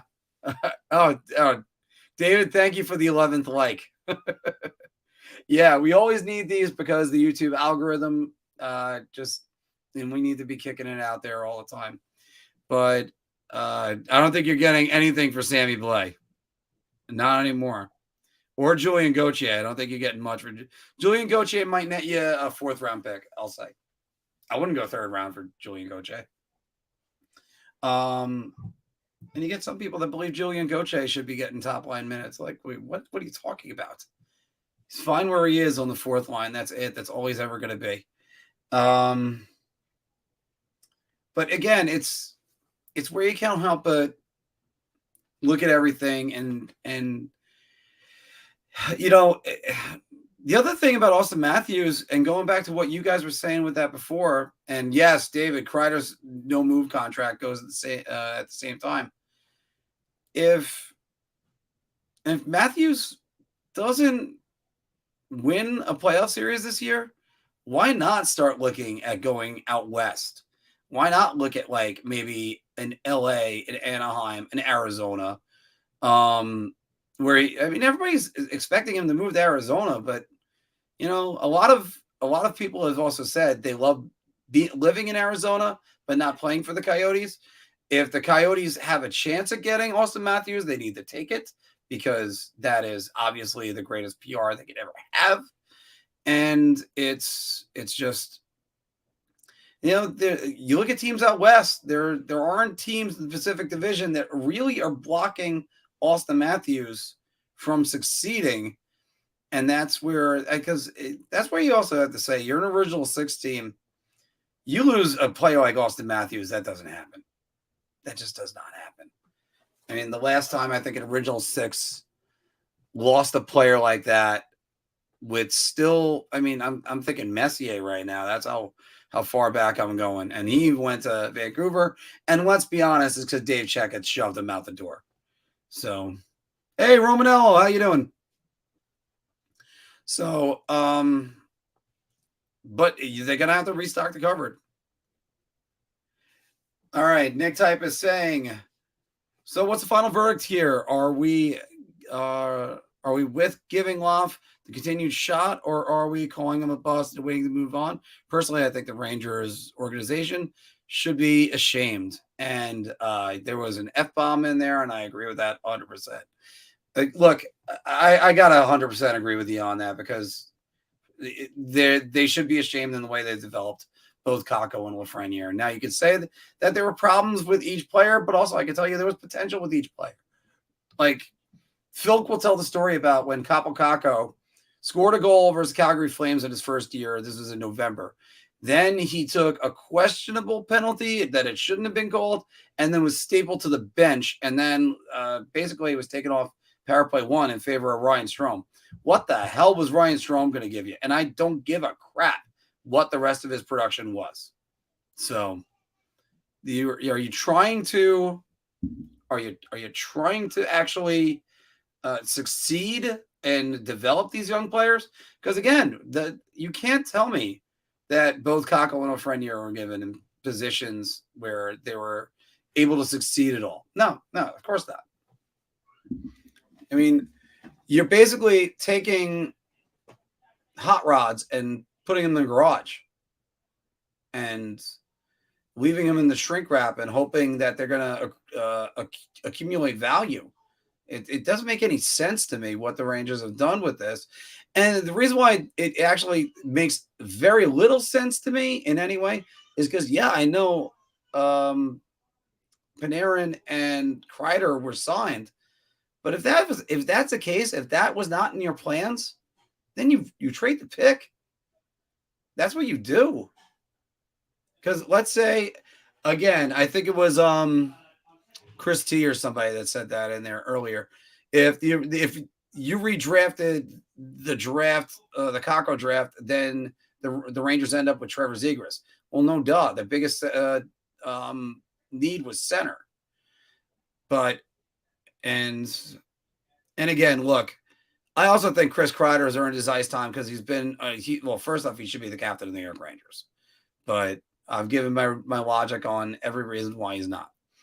The next thing to say with that is that, you just signed Panarin to a huge mega buck deal. You got to use him too. I know. And I know what you're saying. Gallant didn't promise it.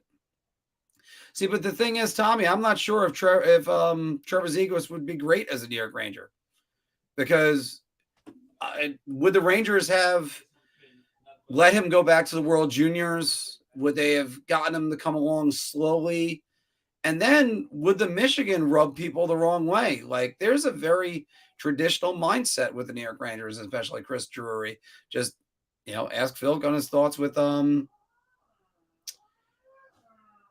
Well, by the way, actually, yeah, he did. Gallant did promise to play the kids. He said that. He said that lots of times. But again, coaches want to win games. Every coach will always go with the veteran first. That's what they'll always do. Which is what's funny, because I think the Islanders have been better with Hudson Fasching and I think it was Simon Holmstrom than with Kyle Palmieri and Cal Clutterbuck in the lineup. But we'll see about that.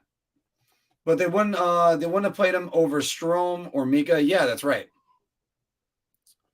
Well, yeah, that's why you guys come here. You got all the points that I'm gonna make. And you know something, Tommy? I had some great points. And one reason why I will never give up on Chris Kreider, there were two players that our friend Timmy Kirkostas said were going to be real good players in the future. One was Chris Kreider, and the other one was Marc Savard.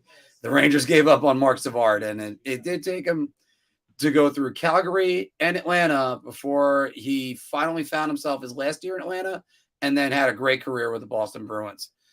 And hopefully he's healthy and okay, because he was having concussion problems to end his career. But now Trocheck, Zegras would have had the same problem as Lop is having here. Yeah, of course.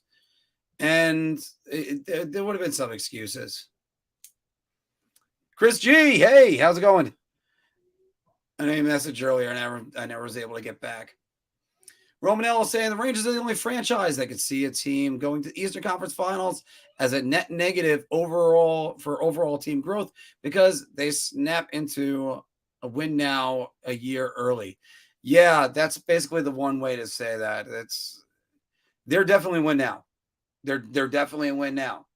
And if that's the case, like I said before, if I said this out of frustration, if you trade for Patrick Kane, you might as well trade all the rest of your youth. because eventually those guys are going to need to get paid. But all right.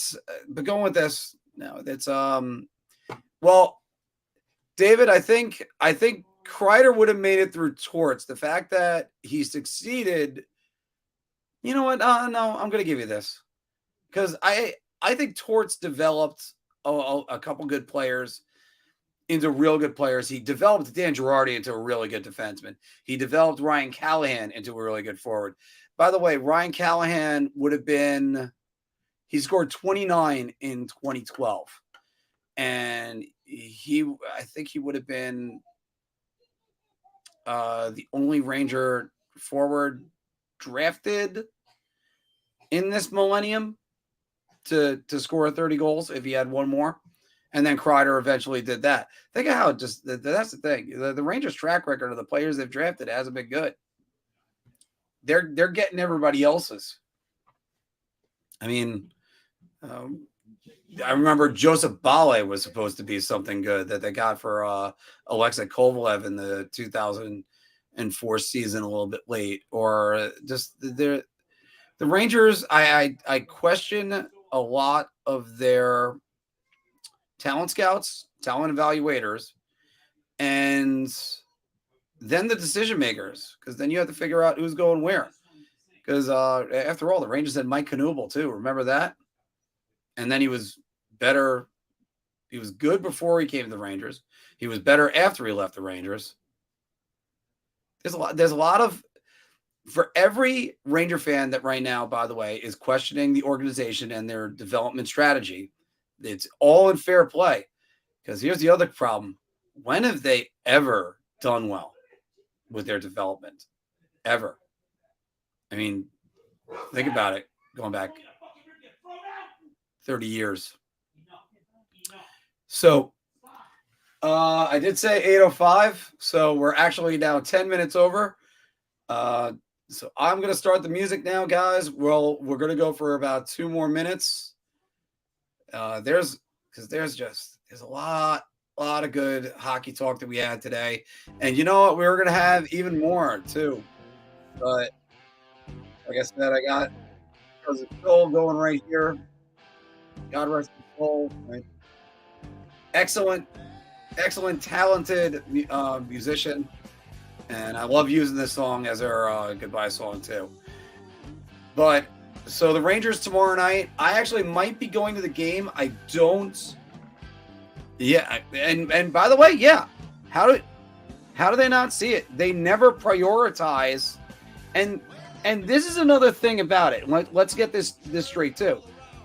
The letter was to accentuate that they were going to develop young talent. They have not done that.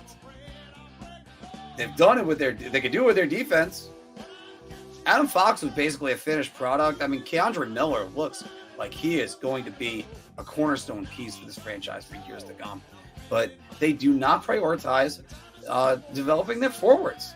That's terrible. You can't be doing that.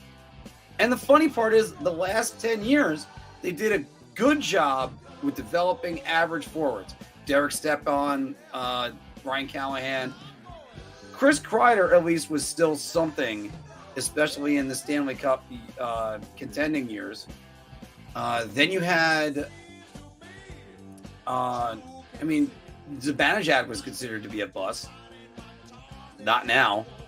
But again, Zibanejad fit right into their second line, and then they never removed him from there. He was their power play quarterback up top.